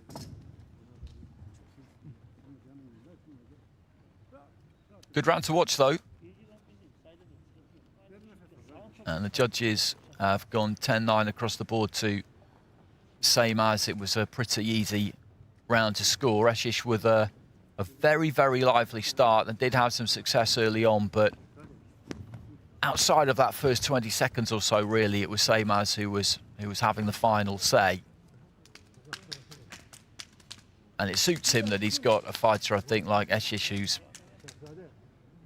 so very willing to come forward and lead off. He's happy to be the more reactive fighter of the two. At this kind of level, if you just steam into the middle of the ring, throwing punches apropos of nothing, then that's a risky thing to do.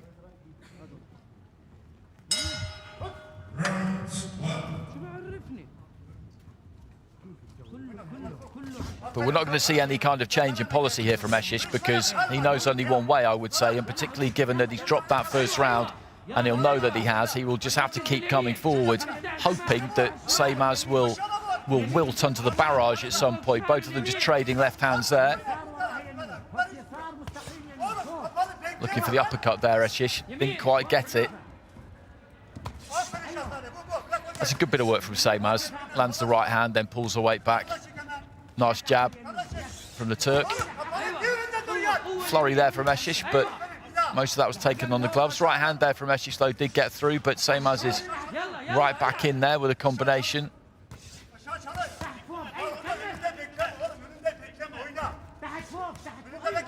Nice uppercut there from ESHISH. Right hand, though, from SAYMAZ. Lands. And a nice 1-2 there, straight down the middle.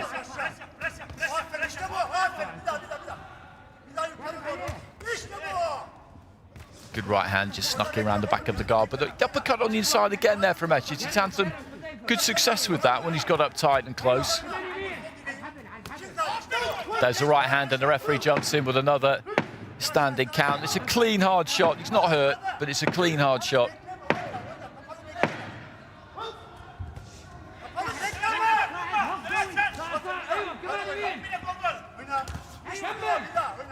Good solid right hand that from ESHISH. I think he landed it just as SAYMAZ was throwing his own.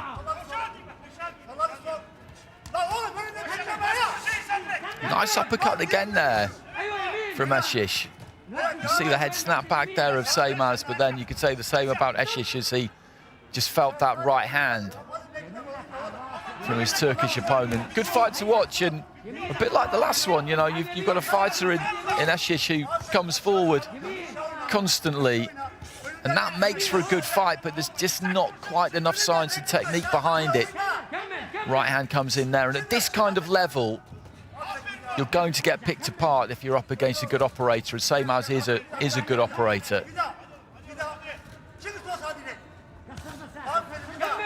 Right hand there, though, lands from ESHISH. Final 20 seconds of the fight, of the round, rather.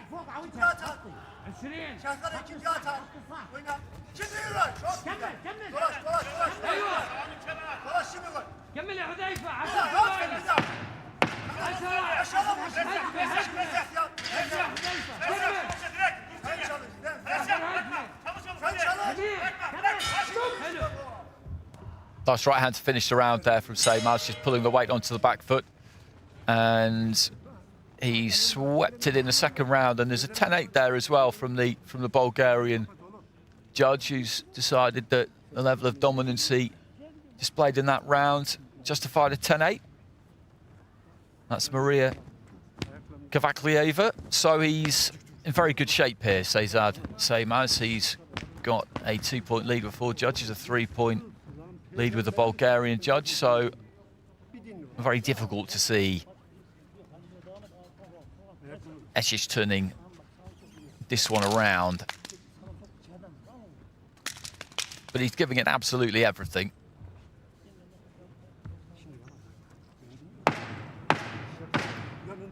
Seconds out, please.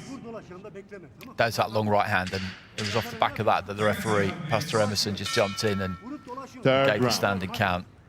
And that's when you will see judges referees rather give standing counts. They're not looking to see whether the fighter's hurt or not. That's not the point. They see a heavy, clean shot land, and they'll step in and give the standing count. The point of it really is to protect fighters. They see a good quality heavy punch land, the kind of punch that could hurt a fighter, and they step in and give the standing 8.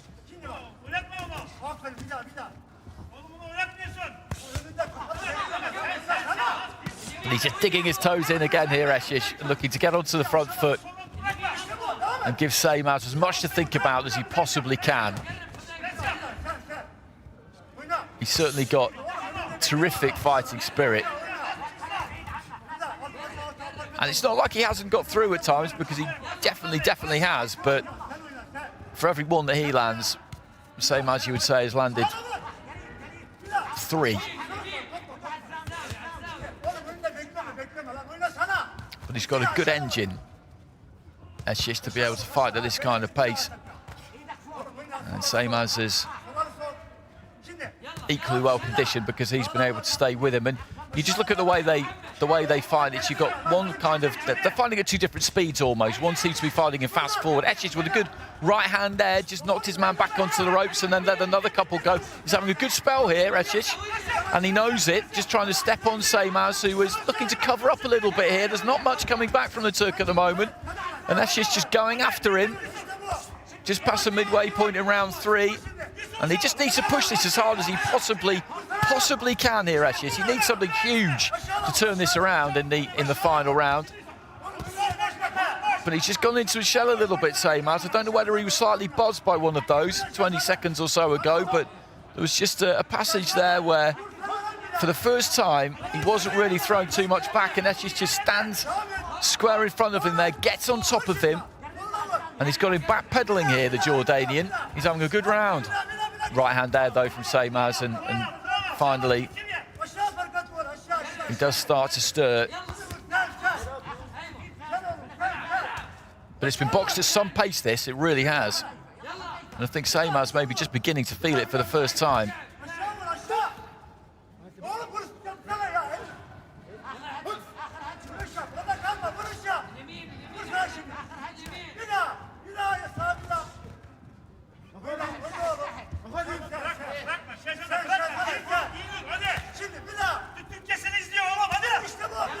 Just sticking the right hand there, SAYMAZ. It's more single shots from him now in this round. Good left hand on the inside there from ESHISH, who just keeps piling forward. You got to have a lot of admiration for him, you really do, because he put everything into that, absolutely everything. And I think he's won that final round. About halfway through, I think he hurt SAYMAZ a little bit because he definitely went into his shell. But he built up a good lead there. The Turkish fighter, 2 points on 4 cards, 3 points on another card, and I don't think you could say that ESHISH has won that final round 10-8, although he did have some serious success in the second half of it.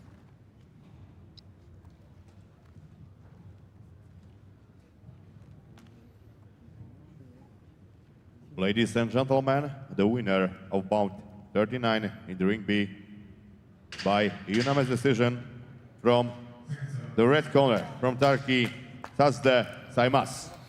SAYMAZ gets it, and split scoring over that final round. So the Polish and Russian judge both gave that final round to ESHISH, and I think one of the other judges did as well. Those scores just slid off the screen there. Round 3, well, actually 4 out of 5 have gone to Huthaifa ESHISH. It was definitely his round, I thought. Watching that, the Bulgarian judge has gone for SAYMAZ, and so he's got through by 2 rounds to 1 there on 4 cards, and comfortably on the other. And ESHISH, as I say, he's just got to try and tighten up that technique a little bit. You don't want to take away any of that hunger, that desire. He's a good fighter to watch. You'll always want to see someone like him again, but at this level, he just needs to be a little bit cuter. But he's got an engine on him, that is for absolutely certain, because he put it on SAYMAZ every single second of every single round, or tried to. And then in that third and final round, he had success. He started to get to him. And about number 40 in the ring B, the 64 kilogram, please into the red corner. From Bulgaria, Krasimir Jurov. Okay, so we jump up a few weight divisions now into the men's light welterweight division, 64 kilos. In the red corner, this is Krasimir Jurov of Bulgaria. And his opponent, please into the blue corner from Moldavia, Stefan Wozniakowicz.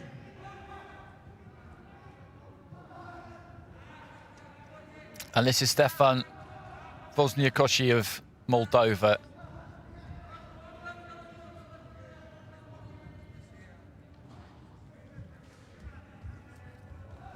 And the judges of this bout: 1, Slovakia; 2, Korea; 3, Jordan; 4, Armenia; and 5, Ireland. And the referee from Sri Lanka, Siromala Kampu.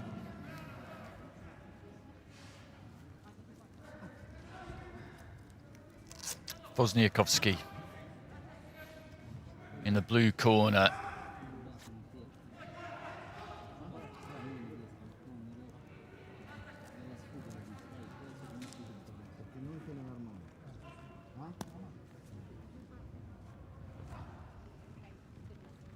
Five judges at ringside.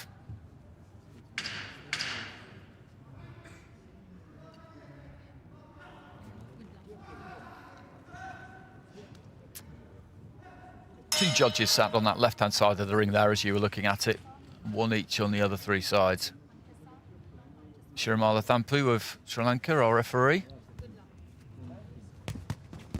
And you notice the size difference immediately. We've just seen 6 flyweight fights on the bounce, and these fighters up at 64 kilos as opposed to 52. And Zhurov of Bulgaria in the red there in the southpaw stands. Wozniakowski of Moldova in the blue.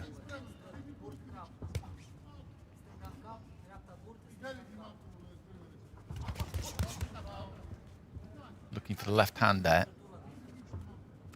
Zhurov.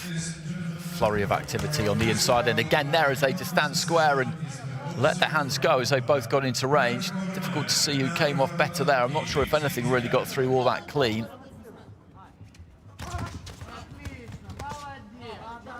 Right hand there from Wozniakowski just knocked Zhurov off balance a little bit as he moved away to his right.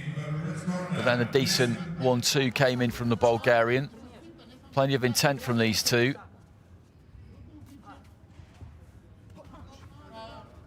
And at the minute, what we're seeing is them just standing off, having a good look, and then almost simultaneously, they'll spring into action and really try and let their hands go. Good straight left hand there from Zhurov. That was good boxing. And then again, just snapped the 1-2 down the center.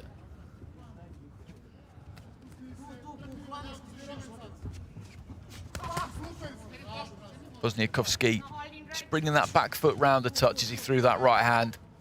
Coming in slightly square. The head's almost cracking together on the inside.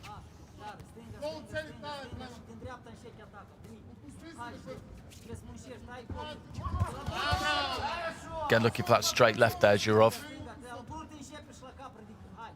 He just looks to have a bit more about him than his opponent so far, just circling away to his right and then setting his feet for the 1-2. He's just getting off first here, the Bulgarian. There's a lot of posturing from Wozniakowski, but he's not leading off all that much. As I say that, he whipped in a fairly decent 1-2. He's holding the center of the ring, and Zhurov is circling around him, just trying to keep him turning.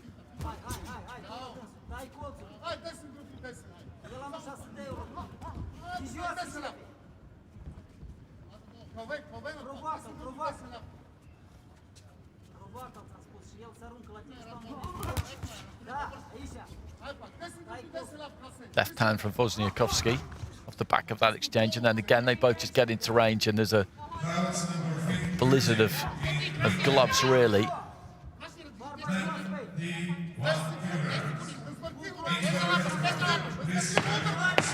From Good left hand there from Zhurov. That's the punch that he scored with most in that round. Cleaner punching came from him in that opening 3 minutes. Kind of a muscular approach from WOZNEACOVSCHI. Didn't seem to me to get all that much effective work done. And Zhurov gets it 10-9 with all 5 of our judges.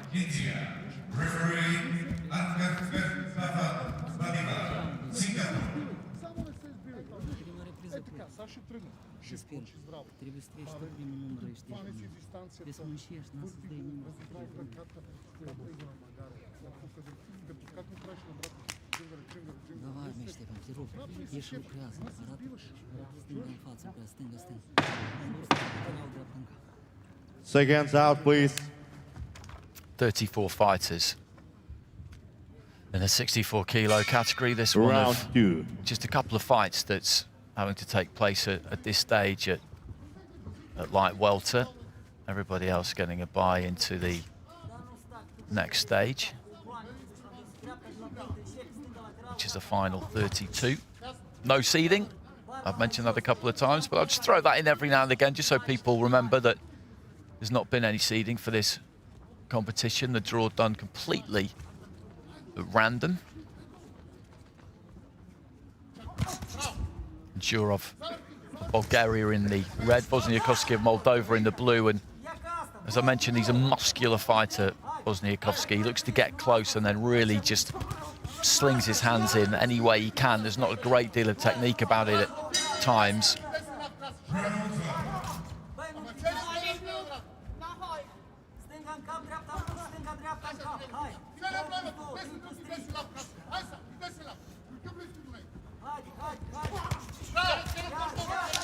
Let's try and work on the inside there, WOZNEACOVSCHI. Right hand to the body there.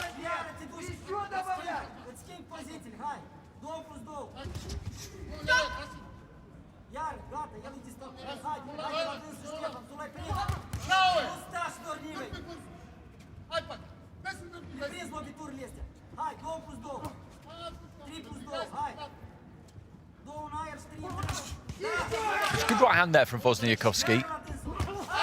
And again there, just straight down the middle. He snatches with that right hand a bit, but a couple of times there he managed to throw it straight down the middle, and he's having a bit of success here. An uppercut on the inside there too, might just about have landed on Zhurov. And he's taken the centre of the ring in the second round, like he did in the first WOZNEACOVSCHI, but he's maybe just been a little bit more selective. And he's probably winning this round at the minute, heading into the final minute of it.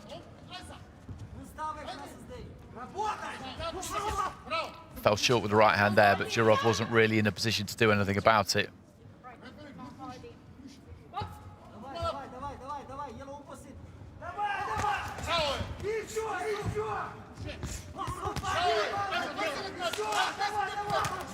Nice 1-2 there, though, from Zhurov. Saw plenty of that in the opening round, not as much in the second round. Good straight right hand again there from WOZNEACOVSCHI.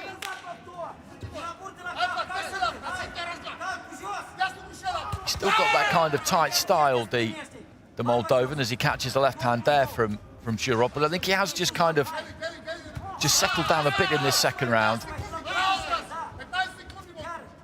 Just relaxed a touch, which has allowed that right hand to come through a bit straighter. But right towards the end of the round there, a couple of nice snappy 1-2s down the middle from Zhurov, and that will tighten this up. I thought heading into the final 30 seconds there that WOZNEACOVSCHI was in the driving seat in that second round, and that has made things just a little bit closer. And just having a look at the scores there, split scoring in round 2, which doesn't come as a great surprise. Here they are. So 2 judges have gone for WOZNEACOVSCHI, and the 3 in the middle there have gone to Zhurov. And I think he might have rescued himself with those couple of flurries, those couple of 1-2s right at the end of the round there, because that means that he's now got a 2-point lead with 3 judges, with the other 2 cards level.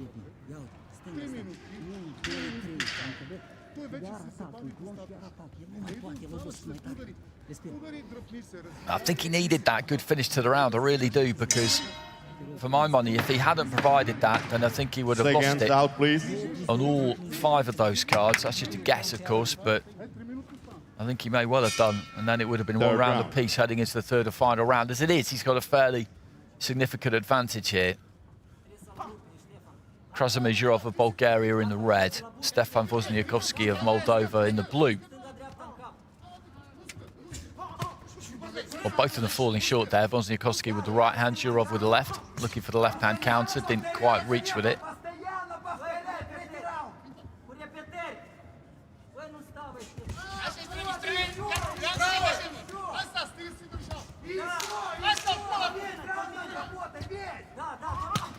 Left to the body there from GEROV, put plenty behind that, then just caught VOZNEACOVSCHI with the left hand as he was once again just looking to try and get on top of him, always shuffling towards him. Standing square there though, VOZNEACOVSCHI. And when he squares up, he just doesn't throw that right hand nearly as effectively. It's an obvious technical point really, because it means that it's got to come in from wide.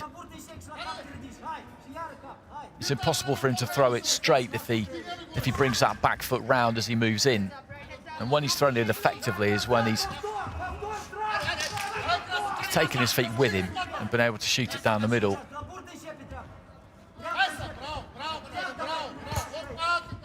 That was better, right hand to the body from VOZNEACOVSCHI. There's that 1-2 from GEROV. Wasn't completely clean, but then you just saw him just pull the weight back. It's good. Good boxing, good skillful boxing.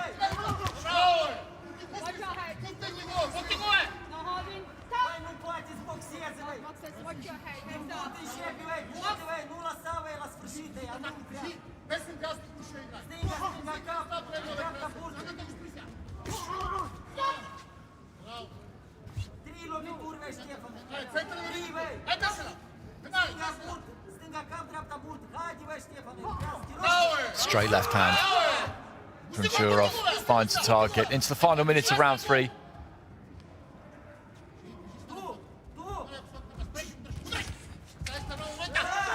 Left hand gets through there from VOZNEACOVSCHI. Haven't seen too many of them. This has been a good fight to watch. There's been good action in this session in Ring B so far. Lovely left hand there from GEROV. Perfect left hand as VOZNEACOVSCHI just looked to move in again.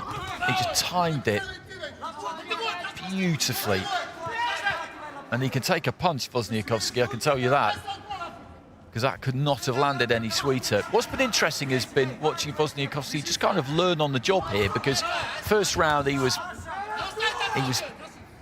muscular and kind of crude and gung-ho, and he's been gung-ho all the way through, but he just has managed to refine things a bit and have more success as a result.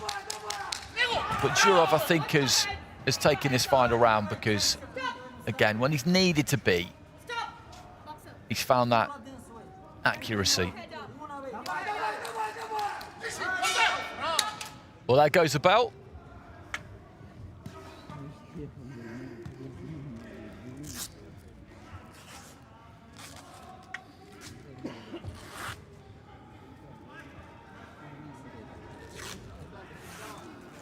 Always just distracting with that lead hand there, GEROV, just oscillating it up and down. Doesn't really throw the jab all that much. There was that left-hand counter. That was an absolute peach of a punch.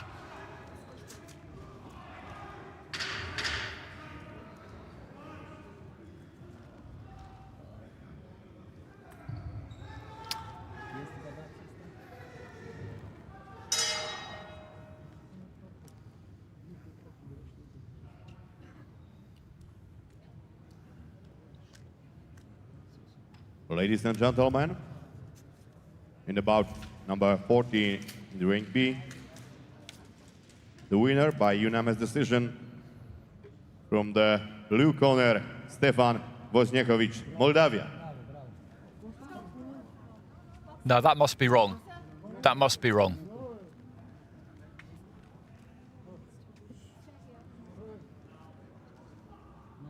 One more time. The winner of this fight by unanimous decision from the red corner from Bulgaria. Brief moment of panic there for Turov. Krasimir GEROV, but we saw the scores as they were coming through, and we knew that had to be wrong. So he has won by 3 rounds to 0 with those 3 judges in the centre there. We'll get a detailed look at the at the scoring in just a second. And round 3 has gone 10-9 in his favour across all 5 judges. So 3 rounds to 0 with 3 judges, 2 rounds to 1 with the other 2. And ZHUROV will go through to box Colin Kearney of Scotland in the next round.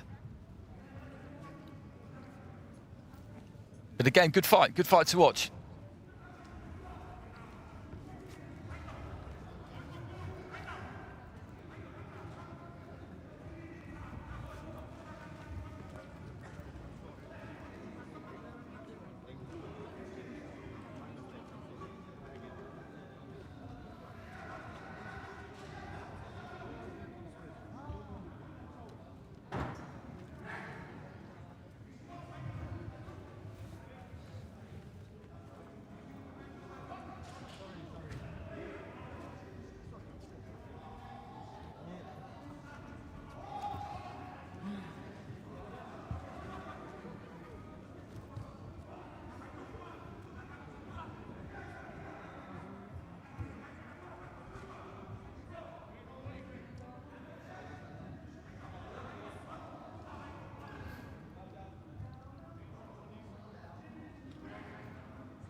Good example of that left hand, ZHUROV. He throws that left hand really well. It's amazing how often a southpaw left hand just crashes through the guard and finds the target. 91 kilograms in the ring B. Please into the red corner from Belarus, Vitali, ASTANIN. So now we're into the heavyweights, and in the red corner here, Vitali ASTANIN of Belarus, 91 kilos. 24 fighters in the men's draw at this weight.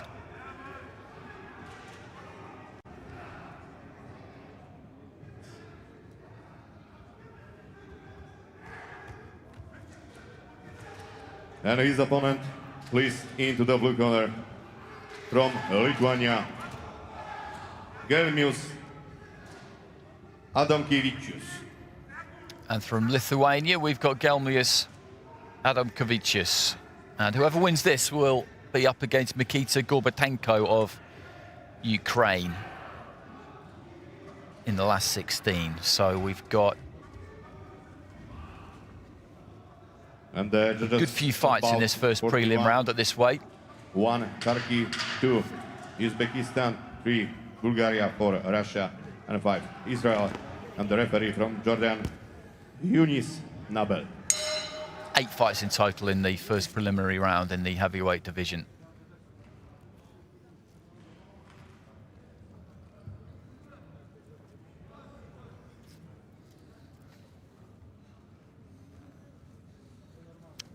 That's ADOMKEVICIUS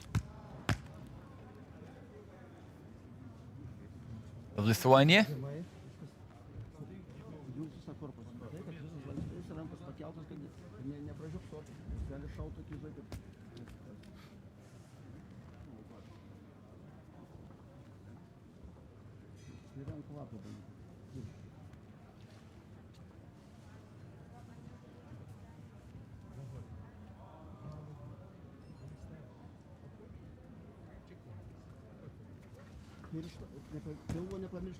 Ladies and gentlemen, the winner of this bout by unanimous decision. Physically quite different, these two, when you look at them. ADOMKEVICIUS of Lithuania has got the height advantage here, certainly.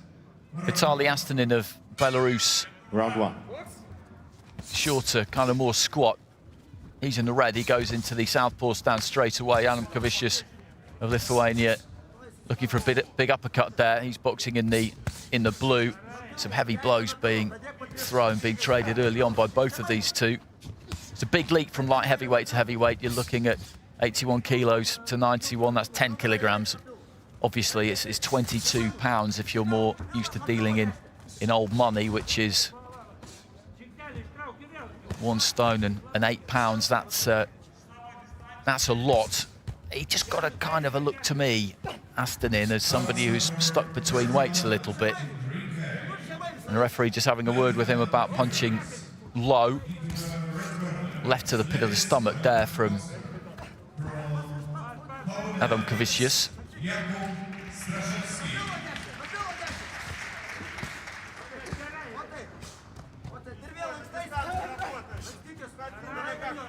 Nice combination there from ASTANIN. Most of it landed on the gloves. ADOMKEVICIUS is just crowding himself a bit here. He's the taller of the two, as you can see, and he's got that height, he's got that reach, but he moves in quickly. And just that's a good example there. He gets too tight in, and he's not got room for the right hand. He's looking for the right uppercut there, which he can deliver from up close. The right hand over the top there was a good shot, and it looked like that might have rocked ASTANIN a little bit. He's being bullied slightly at the minute.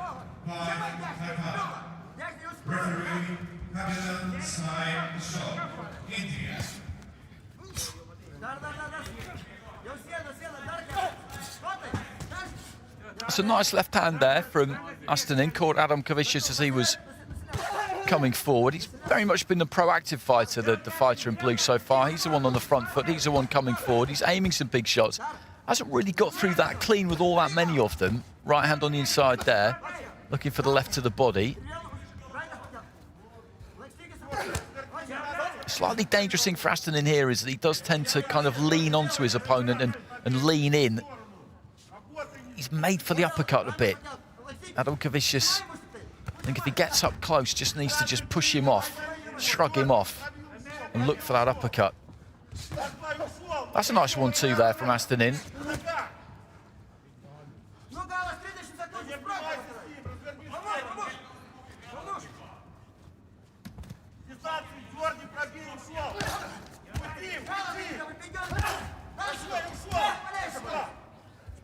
These are quite effective work to the body there, ASTANIN.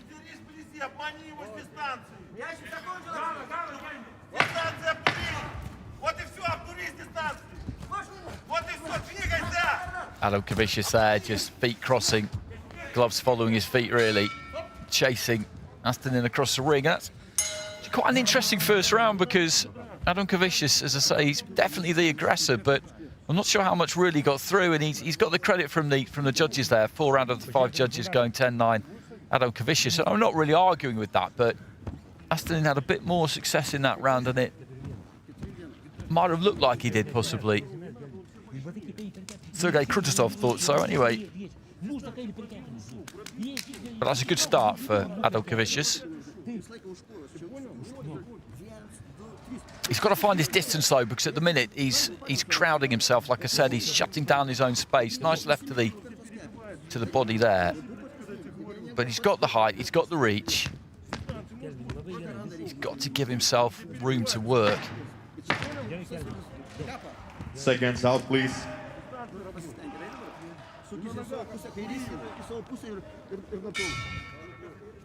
Round 2.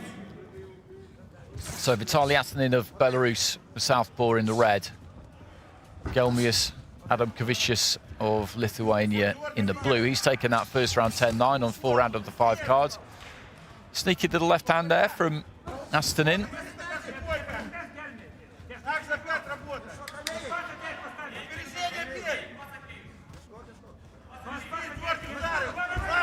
As I said at the start, physically there's quite a big difference between these two. I don't know what ASTANIN weighs, but I wouldn't be surprised if he's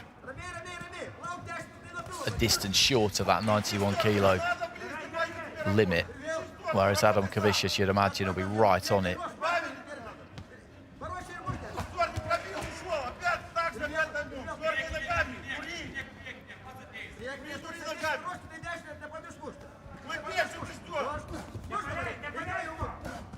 Looking for the right hand there, ADOMKEVICIUS. He doesn't really jab at all. That's one thing you notice about him. Bangs to the body with that left hand.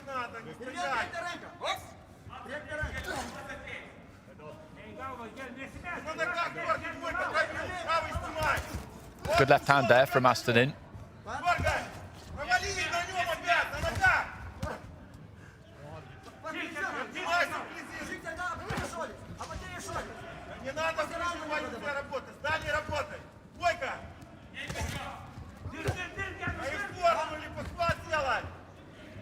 Left into the body there from ASTANIN.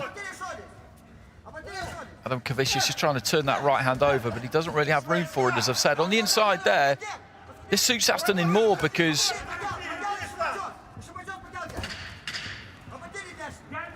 it's easier for him to get work done that close up.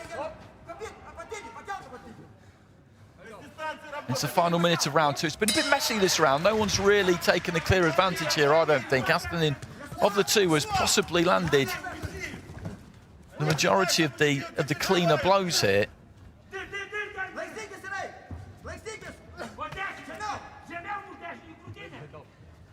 And just there, he dabs with the lead hand with the jab. There's nothing on it, but it did land. Looking for a big left hand there, ADOMKEVICIUS.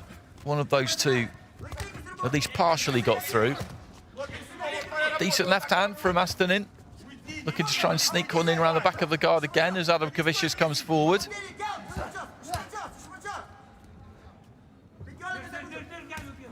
Great to see ADOMKEVICIUS just throw some straight punches. He hardly ever throws a straight punch. A jab, straight right hand, but he gets to where he is there, and then it's hooks all the way to the body, to the head. That's almost a right cross. Bell goes at the end of the round.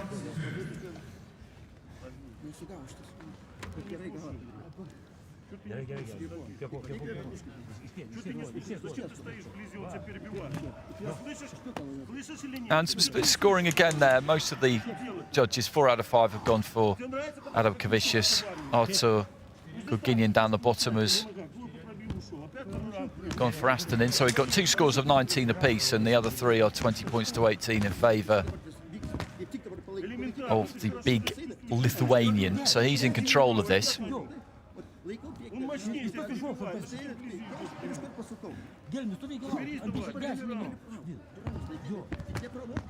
I don't think he's necessarily had the better of ASTANIN in terms of punches landed, but he's always been coming forward. He's been the one looking to make the fight. He's been proactive, whereas ASTANIN has been more reactive. And when things are tight in terms of scoring shots, then that is a factor, or can be.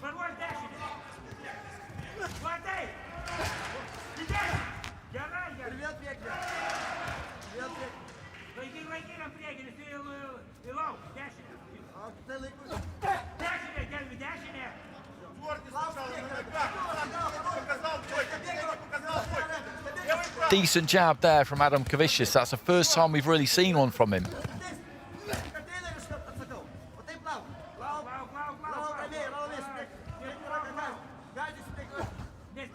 Snatches with the lead left hand that time. If he could just throw that jab, just shoot out that jab, an orthodox kind of jab, then against an opponent like ASTANIN, he can just pick him off on the way in. He can stop him on the way in. As I've said in previous fights, you don't have to land it absolutely square to the face, square to the head. Anywhere will do. Good short right hand on the inside there from ADOMKEVICIUS. It disrupts the opponent's rhythm, if they've indeed found one, and if they haven't, then it makes it very difficult for them to establish one. But that's more the kind of punch he looks for there. Just sets his feet and just muscles that right hand in.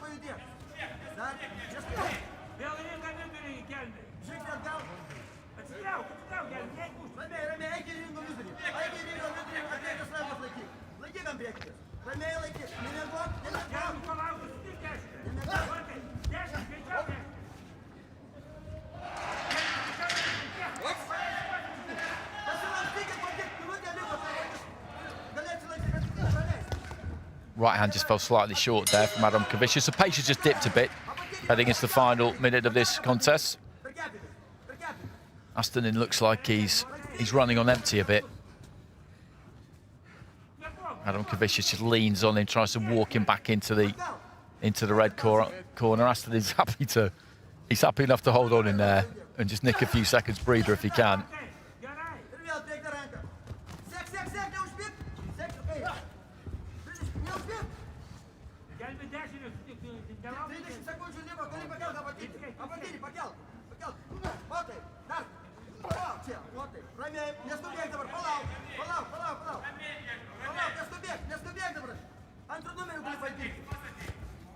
final few seconds, and ADOMKEVICIUS has got this one in the bag. He was 20 points to 18 up with 3 judges going into the final round. The other 2 cards were 19 apiece. He's won this final round, I think.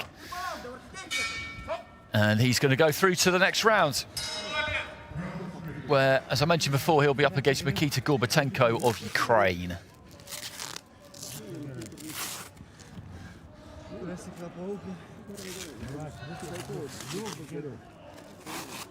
That's a good right hand there from ADOMKEVICIUS. ASTANIN showed us some skills in that fight. As I said, I think the problem he's got is that he's not really a full-blown heavyweight. He's giving away size there to ADOMKEVICIUS.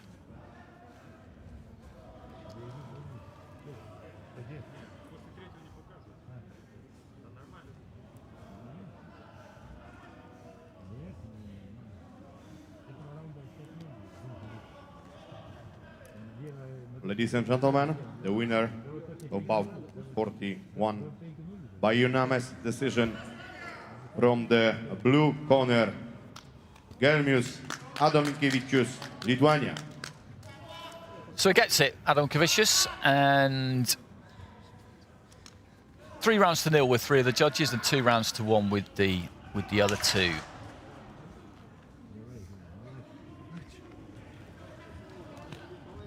All 3 judges going his way with round 3. So some success there for ASTANIN. He gets some return from the judges at ringside.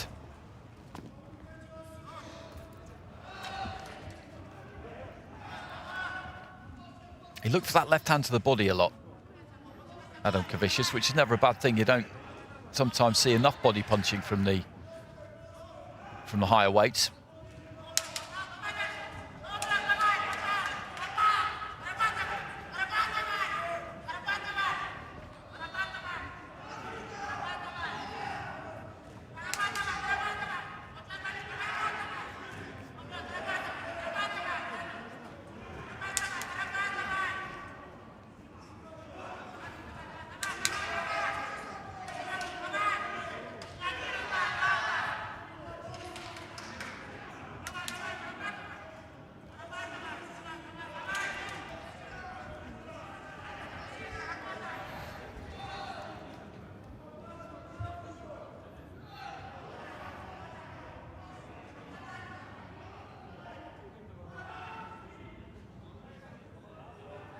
Bout number 42, 91 kilograms in ring B.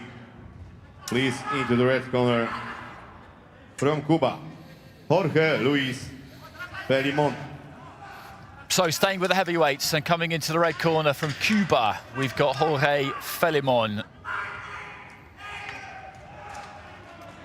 First time I've seen a Cuban in this tournament.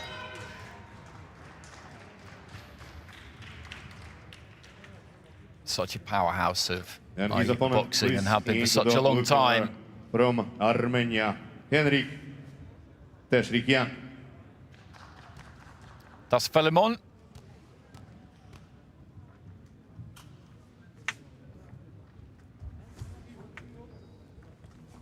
Meanwhile, making his way to the blue corner for Armenia, Henrik Teshrikian. And the judges of this bout, 1.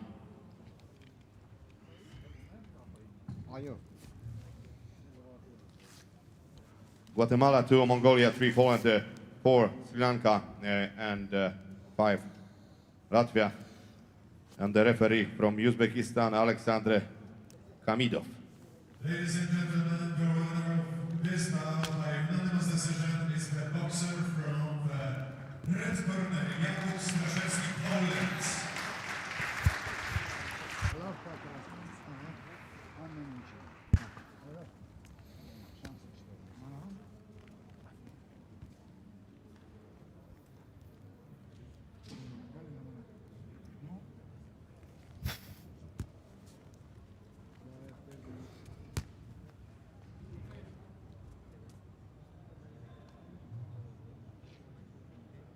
Quite a height difference between these two.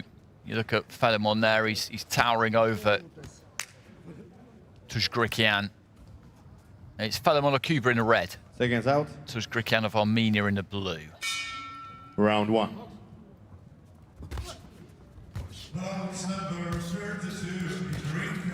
Aggressive start here from Tuzgrikian, just trying to keep that head on the move on the way in. You look at that kind of peekaboo style almost, moving from the waist. He knows that he's got to try and get onto the inside that jab of FELIMON and get to work there if he can, really put him under some pressure, and that's exactly what he's looking to do. FELIMON trying to stay on that jab, decent jab there from Tuzgrikian, and again, holds those gloves low, the Cuban, caught by a right hand there too, and just sags into the ropes a touch, maybe just a balance issue, just slightly lost his footing, but this is a good start from Tuzgrikian.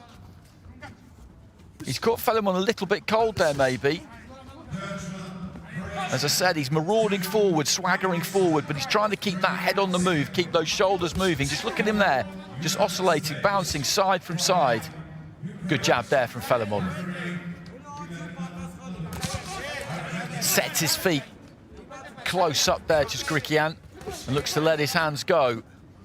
And this is going to be an interesting fight, just a minute in, and you can already see that. Stooping to jab to the waist there, FELIMON, then goes up top. Good right hand.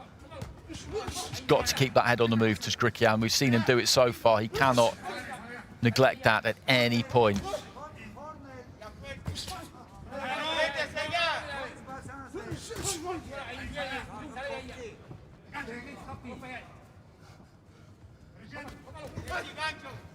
Couple of jabs there from Tuzgrikian, followed by the right hand. Nothing major, but it's tidy enough.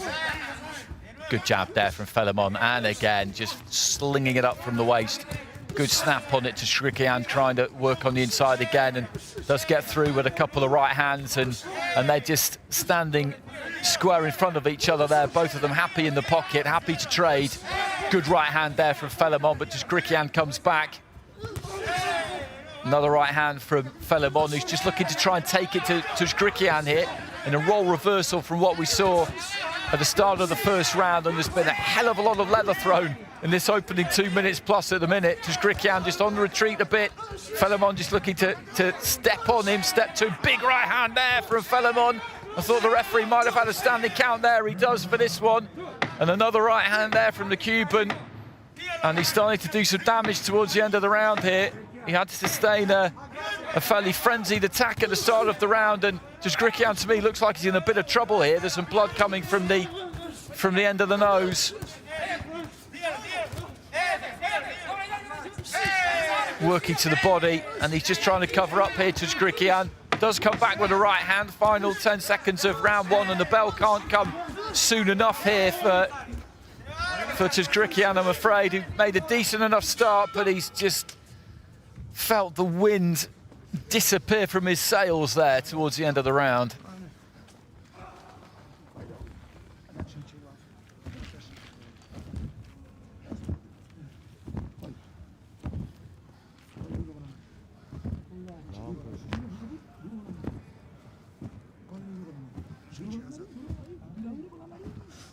Well, there are the scores at the end of that first round, and some 10-8s in there for Jorge FELIMON of Cuba in this heavyweight bout. And after Tuzgrikian of Armenia in blue made a good start, made a quick start, the Cuban really did begin to pick him off in the later stages of the round. We're seeing some good work there from Tuzgrikian, but towards the end there was a standing count for FELIMON, and he was just beginning to punish his man a bit to the body, up to the head as well.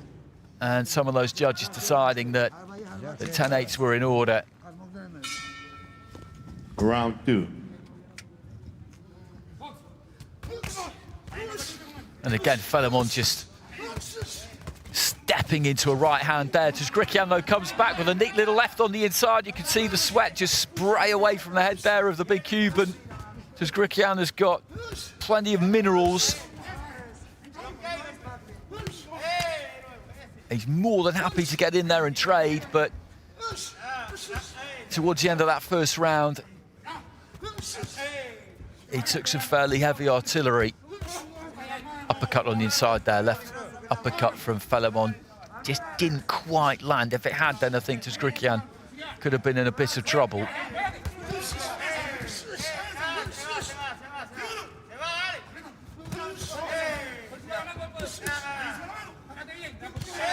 Good right hand, straight right hand, and there's the standing count again here.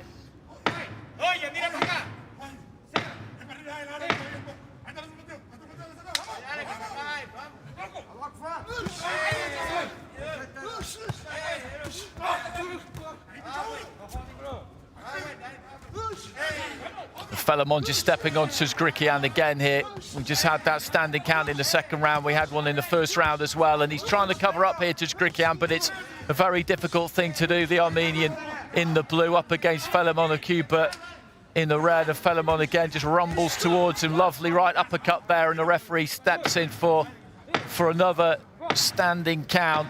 And this is a dominant display from FELIMON at the moment. And the referee actually has waved this one over. He's decided that he's seeing Tuzgrikian take enough, and after making a quick start at the beginning of the first round, the Armenian, it was FELIMON who took over. Standing count in the first, some 10-8 scored by the judges at the end of that round, and in the second it was more of the same, and that is impressive stuff by the man in the red corner.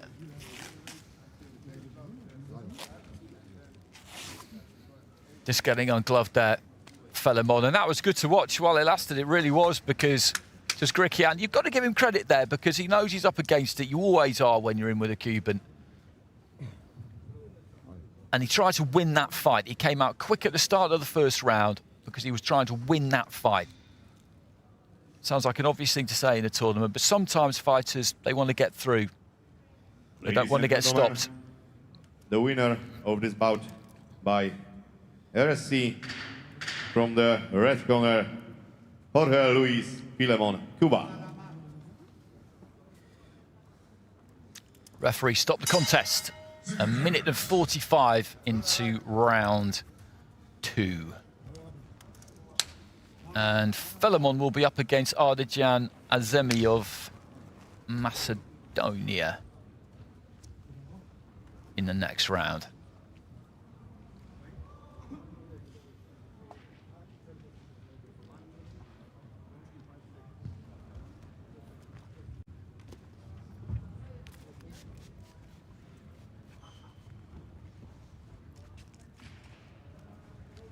But as I said, Tuzgrikian did have some joy, particularly early. Keeping that head on the move, lateral movement. Trying to make himself a difficult target to hit, knowing he was going to have to get tight, get close, and did some damage in the early stages. You can see it there. FELIMON, I think, was maybe caught a little bit cold, but when he adjusted and got used to the pace of things, then he set about Tuzgrikian. I thought he might jump in with a standing count just before that one, actually, the referee. That was in round 1. You can see there that he's just not that interested at that point. The uppercut came in. His guard's barely up. His head was getting bounced around a bit there. The referee had a good look and decided that we didn't need to see any more.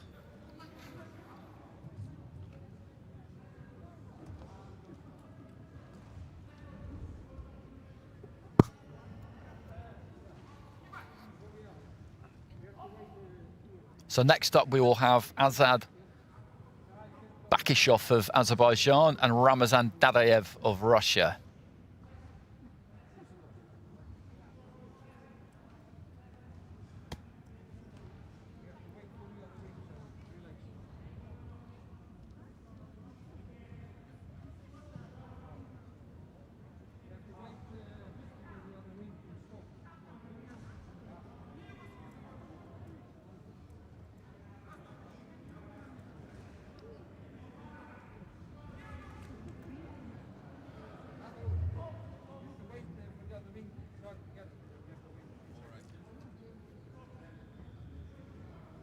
So just a slight delay in ring B because we're trying to keep these two rings in sync. And because we have the stoppage, we are just going to wait, I think, until that fight that you can see in the foreground of the picture there is completed.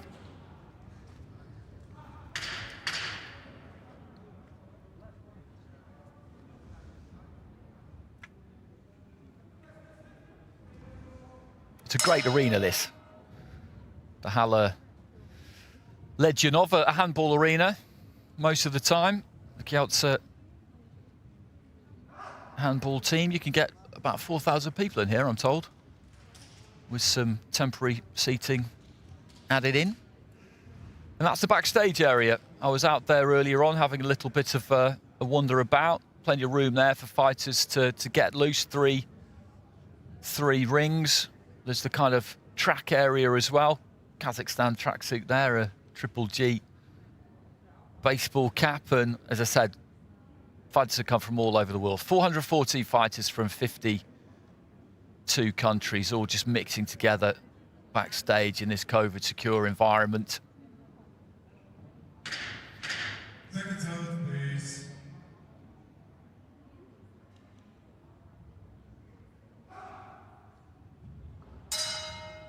Round 3. There's a lot of nervous energy in those kinds of warm-up holding areas. You can smell it really when you walk in. Literally, you can. It's the tension. It's the adrenaline. It's like walking into a weigh-in. You know, the temperature of the room just changes.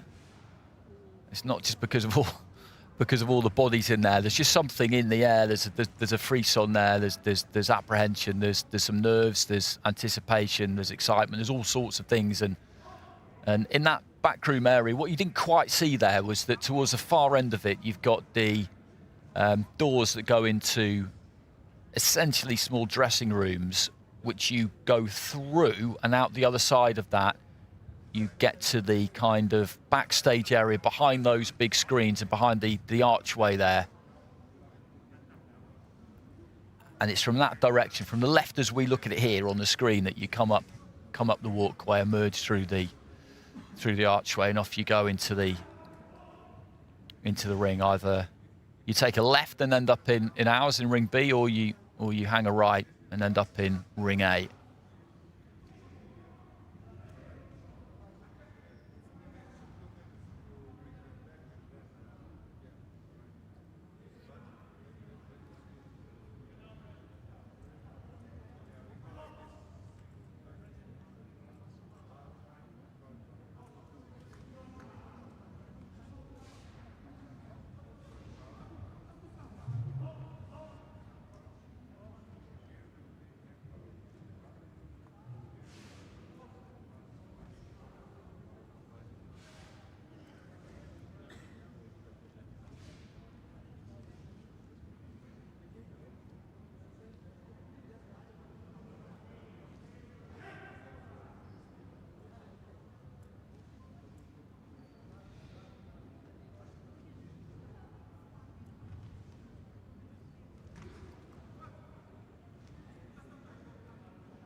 On the pads.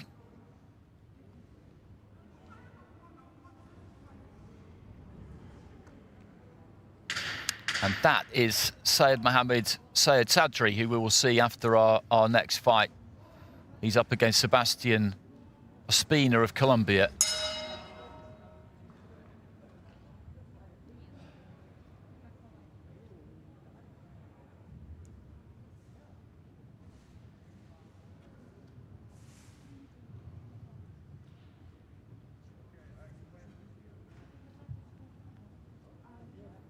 Some fighters down here just staying sharp and also having to keep weight off, because you have to weigh in constantly throughout the course of competitions, throughout the course of tournaments. And you look at the sweatsuits that the fighters have got on there. They've just got to stay down around their fighting weight. It's difficult to hold that weight. Difficult to hold that weight throughout the course of a competition. It can be more difficult for some fighters than for others, of course, but that is a big part of it. A big part of it. This bout by unanimous decision is the boxer from the blue corner, MESSINEO, Kazakhstan.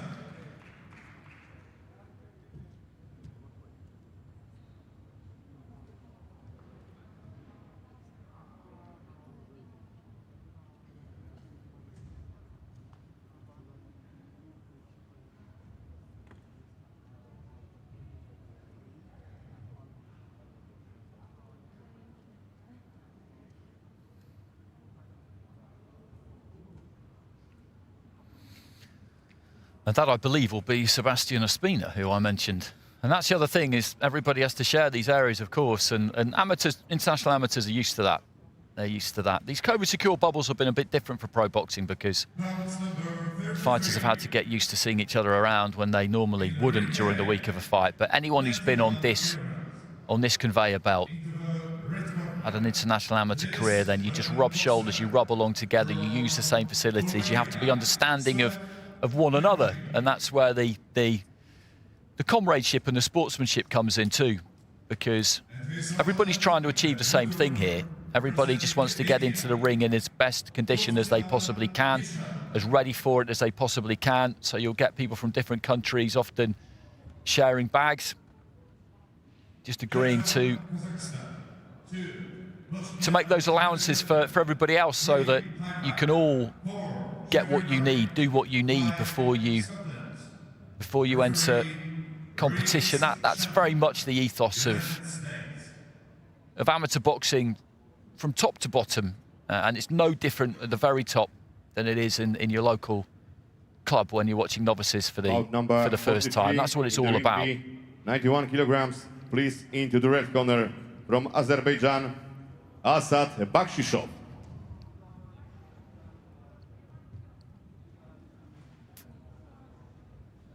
So coming into the red corner for Azerbaijan, Asad Bakshishov.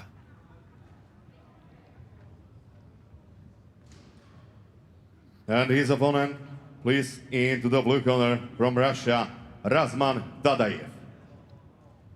And representing Russia, just emerging through the archway now, and heading for the blue corner is Ramazan Dadayev. The winner of this one will find themselves up against Turkey's Emir Buyukdag in the final 16.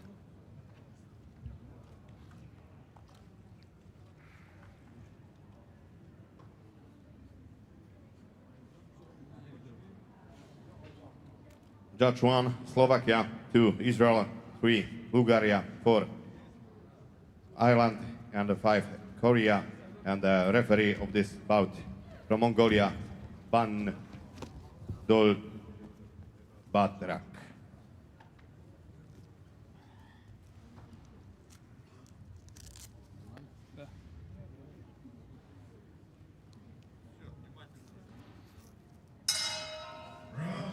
Замчик будет. Хозяина в ринге. Сразу вышел и дал понять.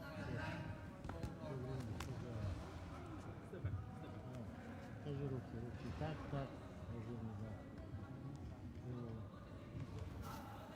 Slovakia, Israel, Bulgaria, Ireland, Korea on duty for this one. Bout number 43.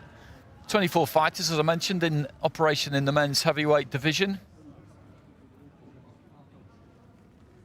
Physically, we've got a similar kind of story here as we had between ASTANIN and ADOMKEVICIUS.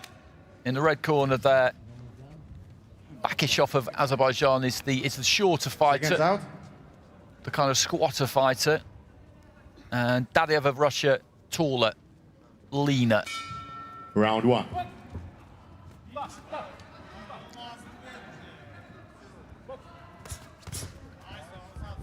Bakshishov just looking to try and stoop into a jab, and Dadayev in return is trying to get onto his jab as well. He looks like he's going to use those natural tools and advantages that he's got being a tall fighter. We've seen a few taller operators today who haven't really done that, but he's looking to try and get onto the jab early. Nice right uppercut timing Bakshishov well as Bakshishov came forward there, and Bakshishov has got to try and move his head on the way in. He's got to try and get inside that lead hand of Dadayev, who just punches down with the right hand that time. There's that jab again, just cannons off the forehead. Short right hand. And Bakshishov brimming with intent here, but again, just gets timed by that right uppercut. He's done that 2 or 3 times now, Dadayev. He's just fencing with that jab a bit. He's not really snapping it out. He's almost using it to measure that right hand at times because he knows that he's going to come forward, Bakshishov, and he's found him with that uppercut. He lost his balance completely there, Bakshishov, as he was trying to throw the right hand. And again, falls short with the right hand, and he's just picked off by Dadiev, who does exactly the same thing again there. That time just stepping to his right and just dabbing down with his right hand midway through round one. There's that uppercut. Nothing major, doesn't travel all that far, but he just lands it. It's accurate. And there it is once again. You see the head snap back, and Bakishov kind of walks into range. He does stoop over a little bit and doesn't throw. And when he does that, that's when Dadiev looks to throw that right uppercut, because there's just no reason not to do it. Good left hand there from Dadiev. He looks a good fighter. Lead left hand that time. And it's going to be a standing 8 for Bakishov. And he's got his work cut out here.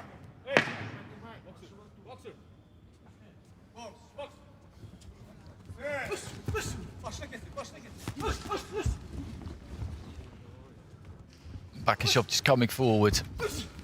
He commits, but doesn't really move that head on the way in. Again, just gets tickled with that right uppercut again there from Dadiev. Hasn't landed anything massive on Bakishov, but he's just landing on him, not quite at will, but almost at times.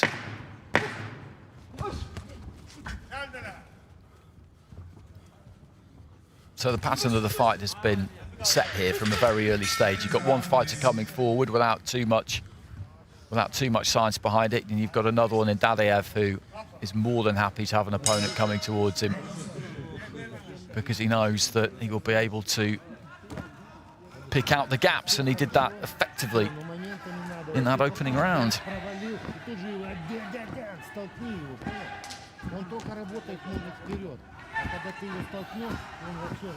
And some 10-8s in there for Dadiev, and that doesn't come as a great surprise. As I said, he didn't really beat Bakishov up. He didn't land any huge bombs, but he landed on him regularly. And you can see the head snap back and clean punching. That's what we saw there. And he was dominant. And as I've been saying throughout the course of the session, the judges are interpreting dominance. And I make them absolutely right, the three who have given that 10-8. Round 2. Into the second round. Nice little right hand kind of over the top there from Dadiev, who looks to mix it up with the uppercut again there. Bakishov, to give him credit, is still coming forward here. He's not just going to try and cover up and get through these rounds. He gets caught with a left hand again there, and that is going to make this quite painful for him, I think, because every time he comes forward, he gets hit.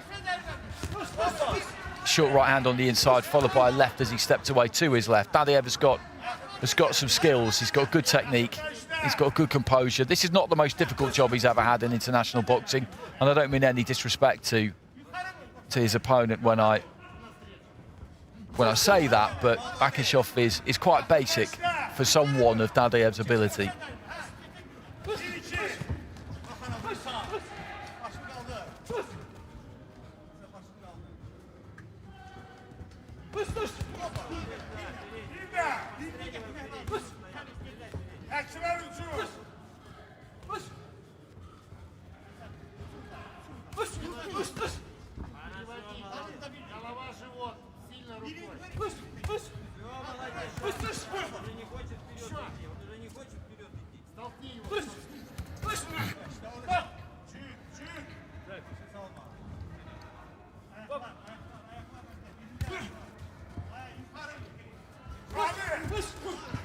Looking for the right hand there. Bakishov throws a left, almost disappears through the ropes. Dadiev was no longer where he thought he was. Good left hand to the pit of the stomach there, just as Bakishov was kind of jumping forward too, so that will have doubled the impact almost. But he's having an okay round here, Bakishov, at least up until this point. He's kept things a little bit tight. So right hand from Dadiev, chopping down, right hand to the stomach again there.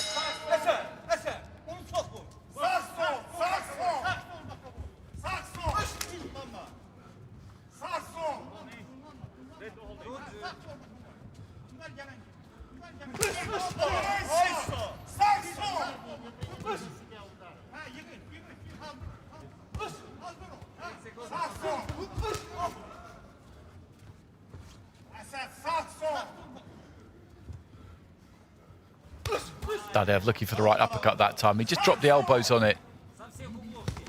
Bakishov, so it didn't really get through.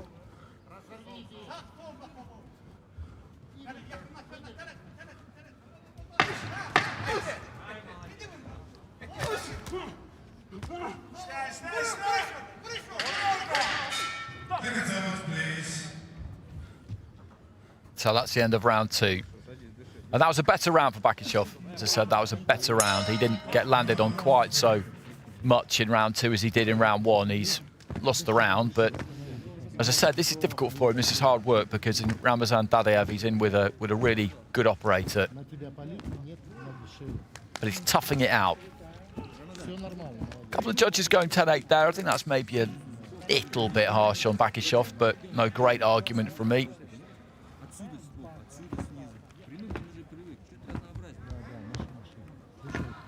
Все нормально, молодец, двигаешь, все хорошо. Не старайся стыковаться. Все дистанция, бам, вытаскивай его, он устал, хоп, летит, оттянуться, бум, вот четкие удары нужно, понял? Не надо без бить. Seconds out, please. Все четко, понял? Давай, выдерни, хорошо, четко ударь. Third round. So third and final round. Referee just saying there, I think that the protector has slipped a little bit too low, that waistband. They want to get that up a touch high, which is, that's always what a fighter wants to hit. You want to get that waistband as high as you possibly can, particularly when you're getting those lefts and rights into the pit of the solar plexus from Dadev, which is what has been happening to Azad Bakishov. But again, he's come out to have a go here at the start of the third round.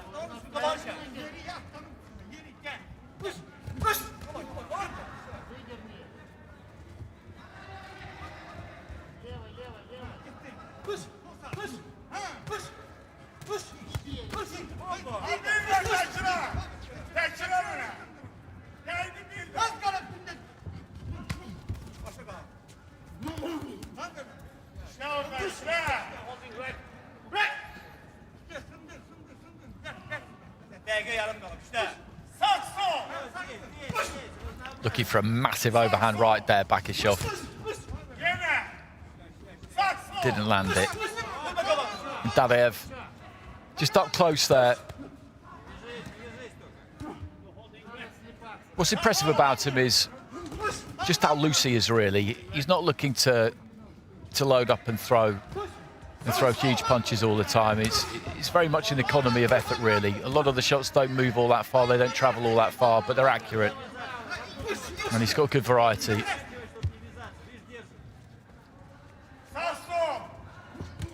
Bakishov again just launches himself forward, runs across the ring almost there, piling into an attempted left hook. And just sinking into the ropes a little bit there, Bakishov. He looks fairly spent here.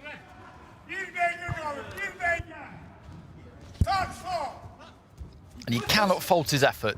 Absolutely not. 10 out of 10 for that.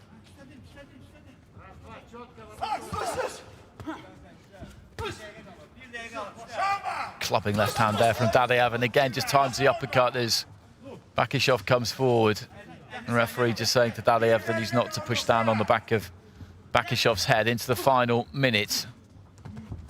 One more fight to come after this in this afternoon session of day 2 of the 2021 AIBA Youth World Men's and Women's Championships.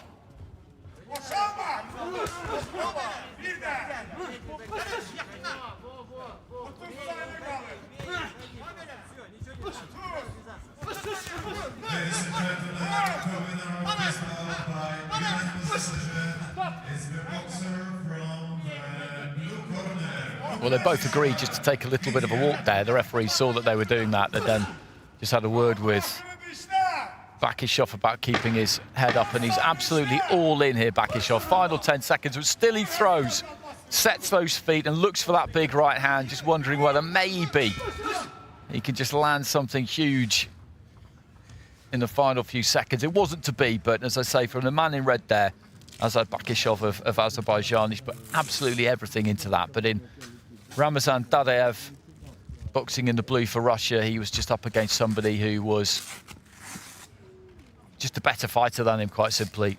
He's got a lot of skills there, Dadaev. He's got almost every shot in the book there, and with Bakishov just coming towards him, he was kind of tailor-made for him, really.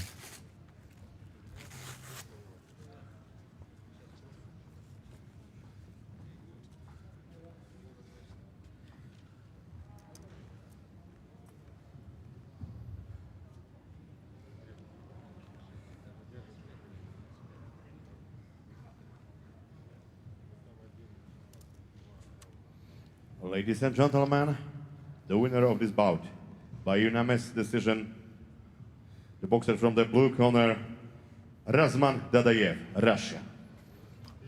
So Dadaev gets it by unanimous decision, and you look at that Slovakian judges' scorecard there. Those are 3 consecutive 10-8s. So that's as dominant a display as I've seen in Ring B, actually, in terms of the scores. Every single judge there has given at least one 10-8. Maria Kavaklieva has given a couple, and Radislav Simon has given 10-8 in all 3 rounds. And he's a good fighter, Ramazan Dadaev, rather. That is absolutely clear. And he will be in with Emir Buyukdag of Turkey next time up. So we've just got one more in Ring B. In the heavyweight division, Sebastian Ali Ospina of Colombia, who we saw backstage, and he's up against another man we saw just hitting the pads pretty hard, I would have to say. And that's Syed Mohammed Sehzade of the Islamic Republic of Iran.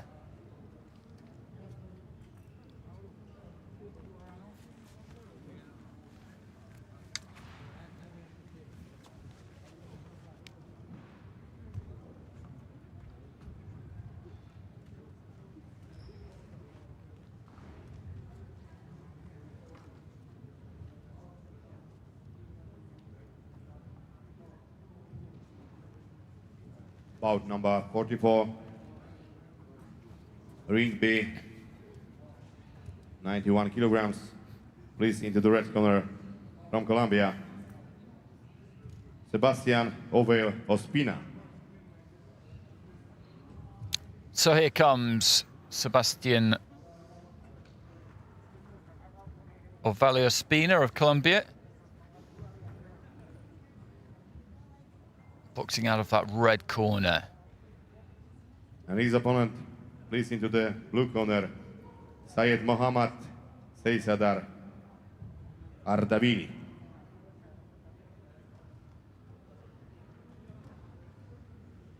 And Syed Mohammed Sehzade, representing Iran. The winner of this one will go through to fight From Iran, of Petr course. Reznicek And the judges, of the Czech Republic. 1 Russia, 2 Jordan, 3 Latvia, 4 Uzbekistan, 5 Sri Lanka, and the referee of this bout from Armenia, Vardan Bagdasaryan.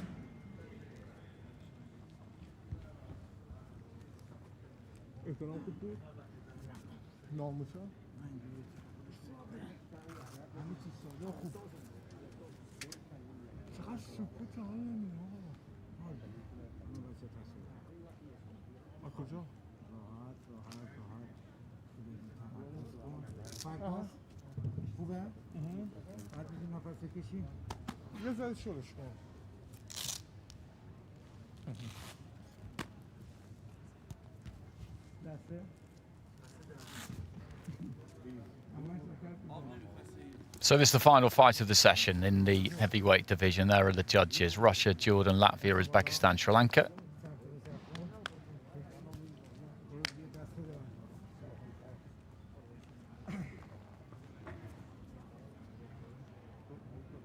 Vardan Bagdasaryan of Armenia, the 3rd man in the ring. So just a reminder again, in the blue corner, Syed Mohammed Sehzade of Iran, and in the red corner, Sebastian Oveil Ospina of Colombia.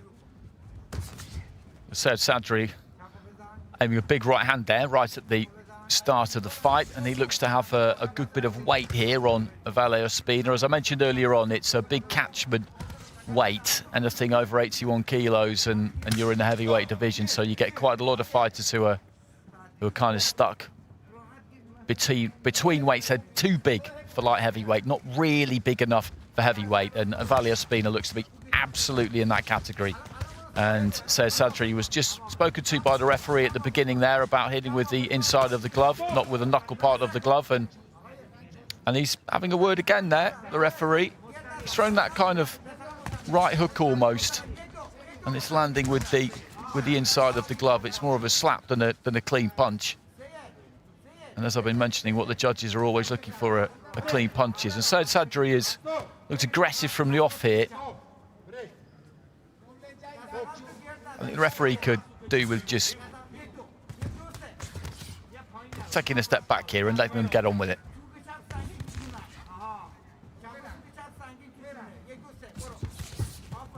A decent right hand that from Vale Ospina.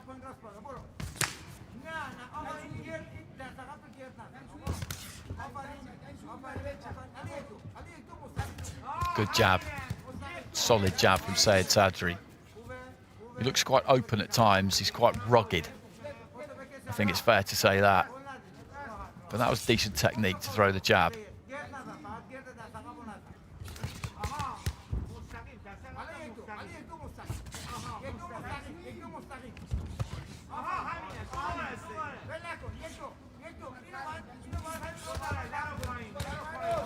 Cuffing with the left hand there, Sehzade. Good upper body movement too, as he's looking to try and get on top of Vale Ospina. The referee warning him about pushing down on the back of the head of the Colombian.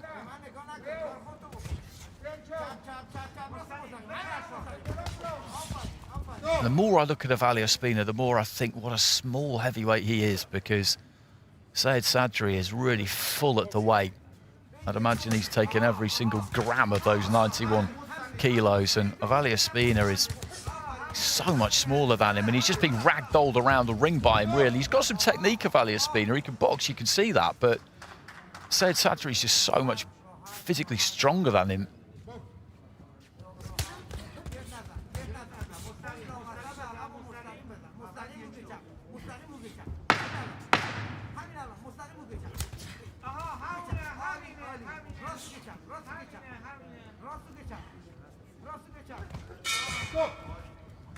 End of the first round. And Sehzade aimed a lot of big shots in that round. And did get through with some, but the majority of them didn't hit the target. But you can see what that has taken out of Vale Ospina there. Two 10-8s there from Alexander Kamadov and Shiromala Dampu, and he was on the front foot and he was bossing it. And the dynamic of it, the aesthetic of it, if you like, was that he was very much in charge, you know, towards the end of the round. Vale Ospina had the mouth open, he was sucking the air in, and he was on the run at times during that round. But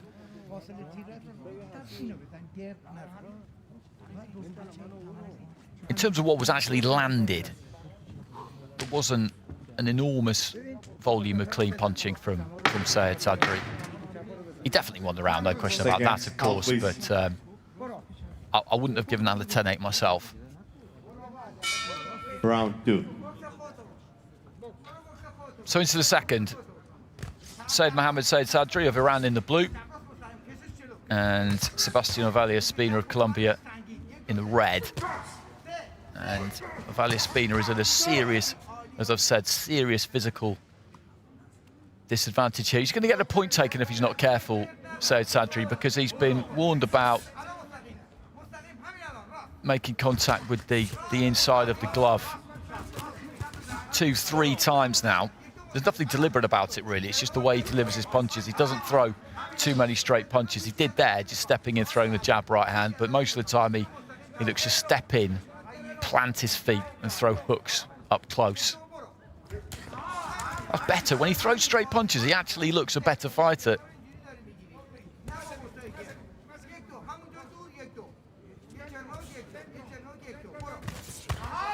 Nice left hand there from Sehzade.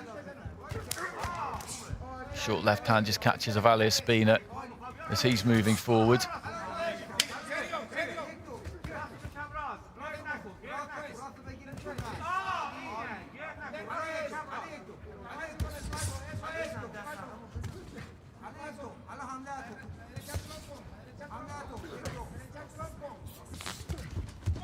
Little bit of a slip there from Avalia Spina.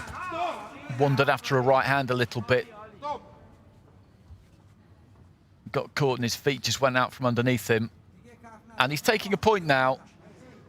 The referee, I did say that he might, because he has told him a number of times about making contact with the palm of the glove, basically, rather than the knuckle part of the glove. Well, that was the knuckle part of the glove that just crashed onto the jaw of Avalia Spina there, no doubt about that. I don't think that point's really going to make any difference to this in the grand scheme of things, but it's just something that Sehzade Sadri's got to be careful of going forward, because he's winning this fight and he's winning it comfortably enough, and he steps in with a... Well, I thought he stepped in with a standing 8 there, but he's just sent Avalia Spina over to the doctor. There's a bit of blood coming out of the end of the nose. That's something that referees can do. Just send the fighter over to the doctor to get them cleaned up a little bit. It allows the doctor just to have a quick look at them as well. And this is fairly one-sided. We know that. And Avalia Spina is... I was going to say he's hanging in there. He's doing a bit more than that, because he's showing some real courage here. He's always looking to try and get onto the front foot and throw. By no means is he just looking to cover up.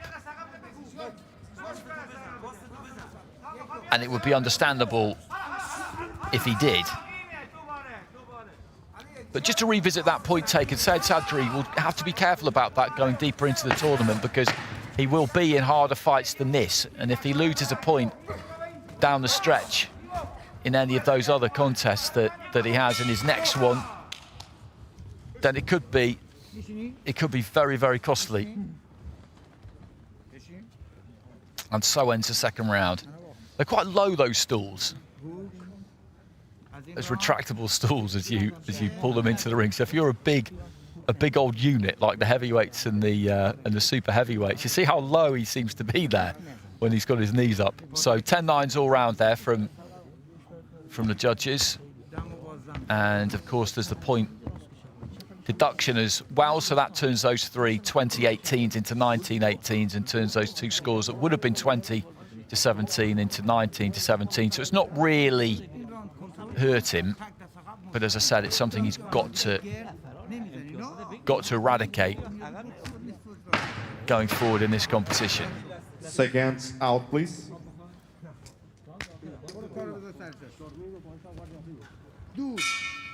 Third round. So into the third and final round. Said Mohammed Sehzade Sadri of Iran in the blue, well in control of this. Sebastian Valle Ospina of Colombia in the red, and blood starts coming out of the end of that nose straight away at the start of round 3. It'll be interesting to see if Sehzade Sadri looks to try and force a stoppage here.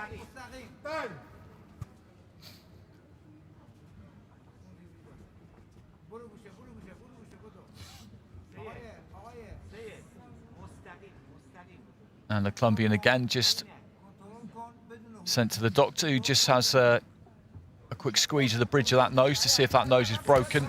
Blood from the end of the nose can always be a sign that the nose is broken, of course, but generally speaking, it comes in a greater volume with a greater flow than you've just seen it there. If there is a break, it can come absolutely gushing out.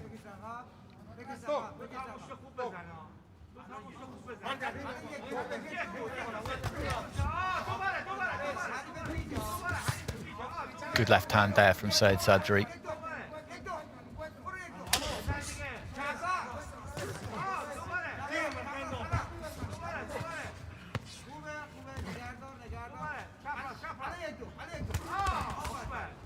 But still, Avalia Spina, as I said, he's in there, he's in the mix, he's throwing back. He could just be covering up, looking to use his feet, use the outside of the ring, stay out of trouble, but he's not.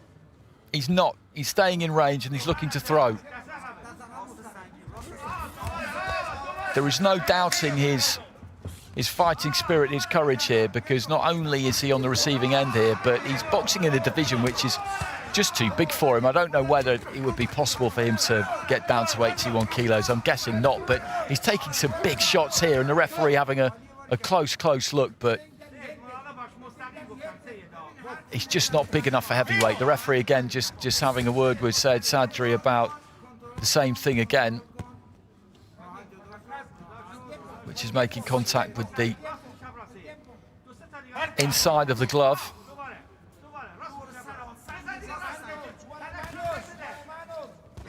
Really, when he throws those hooks, if he's going to avoid slapping, as you would describe it, then he needs to pick that elbow up. If he picks the elbow up, then he could solve that problem. And he's taking another point here. He's taking another point, and again, this is not going to affect him in this particular contest, but it will down the stretch if he gets another referee who is as hot as this one is in taking points for that particular thing. As I said, when he throws those hooks, he's got to pick that elbow up, and that will mitigate against that slapping motion.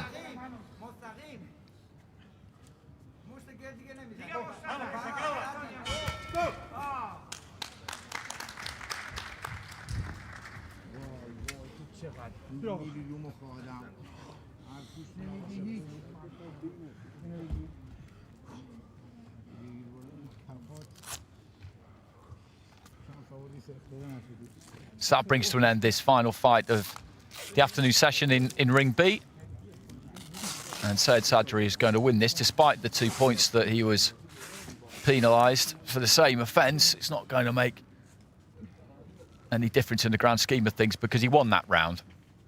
Clearly, he may have won that round 10-8. So the point going is just going to narrow the margin, but it's still going to be a comfortable one for him.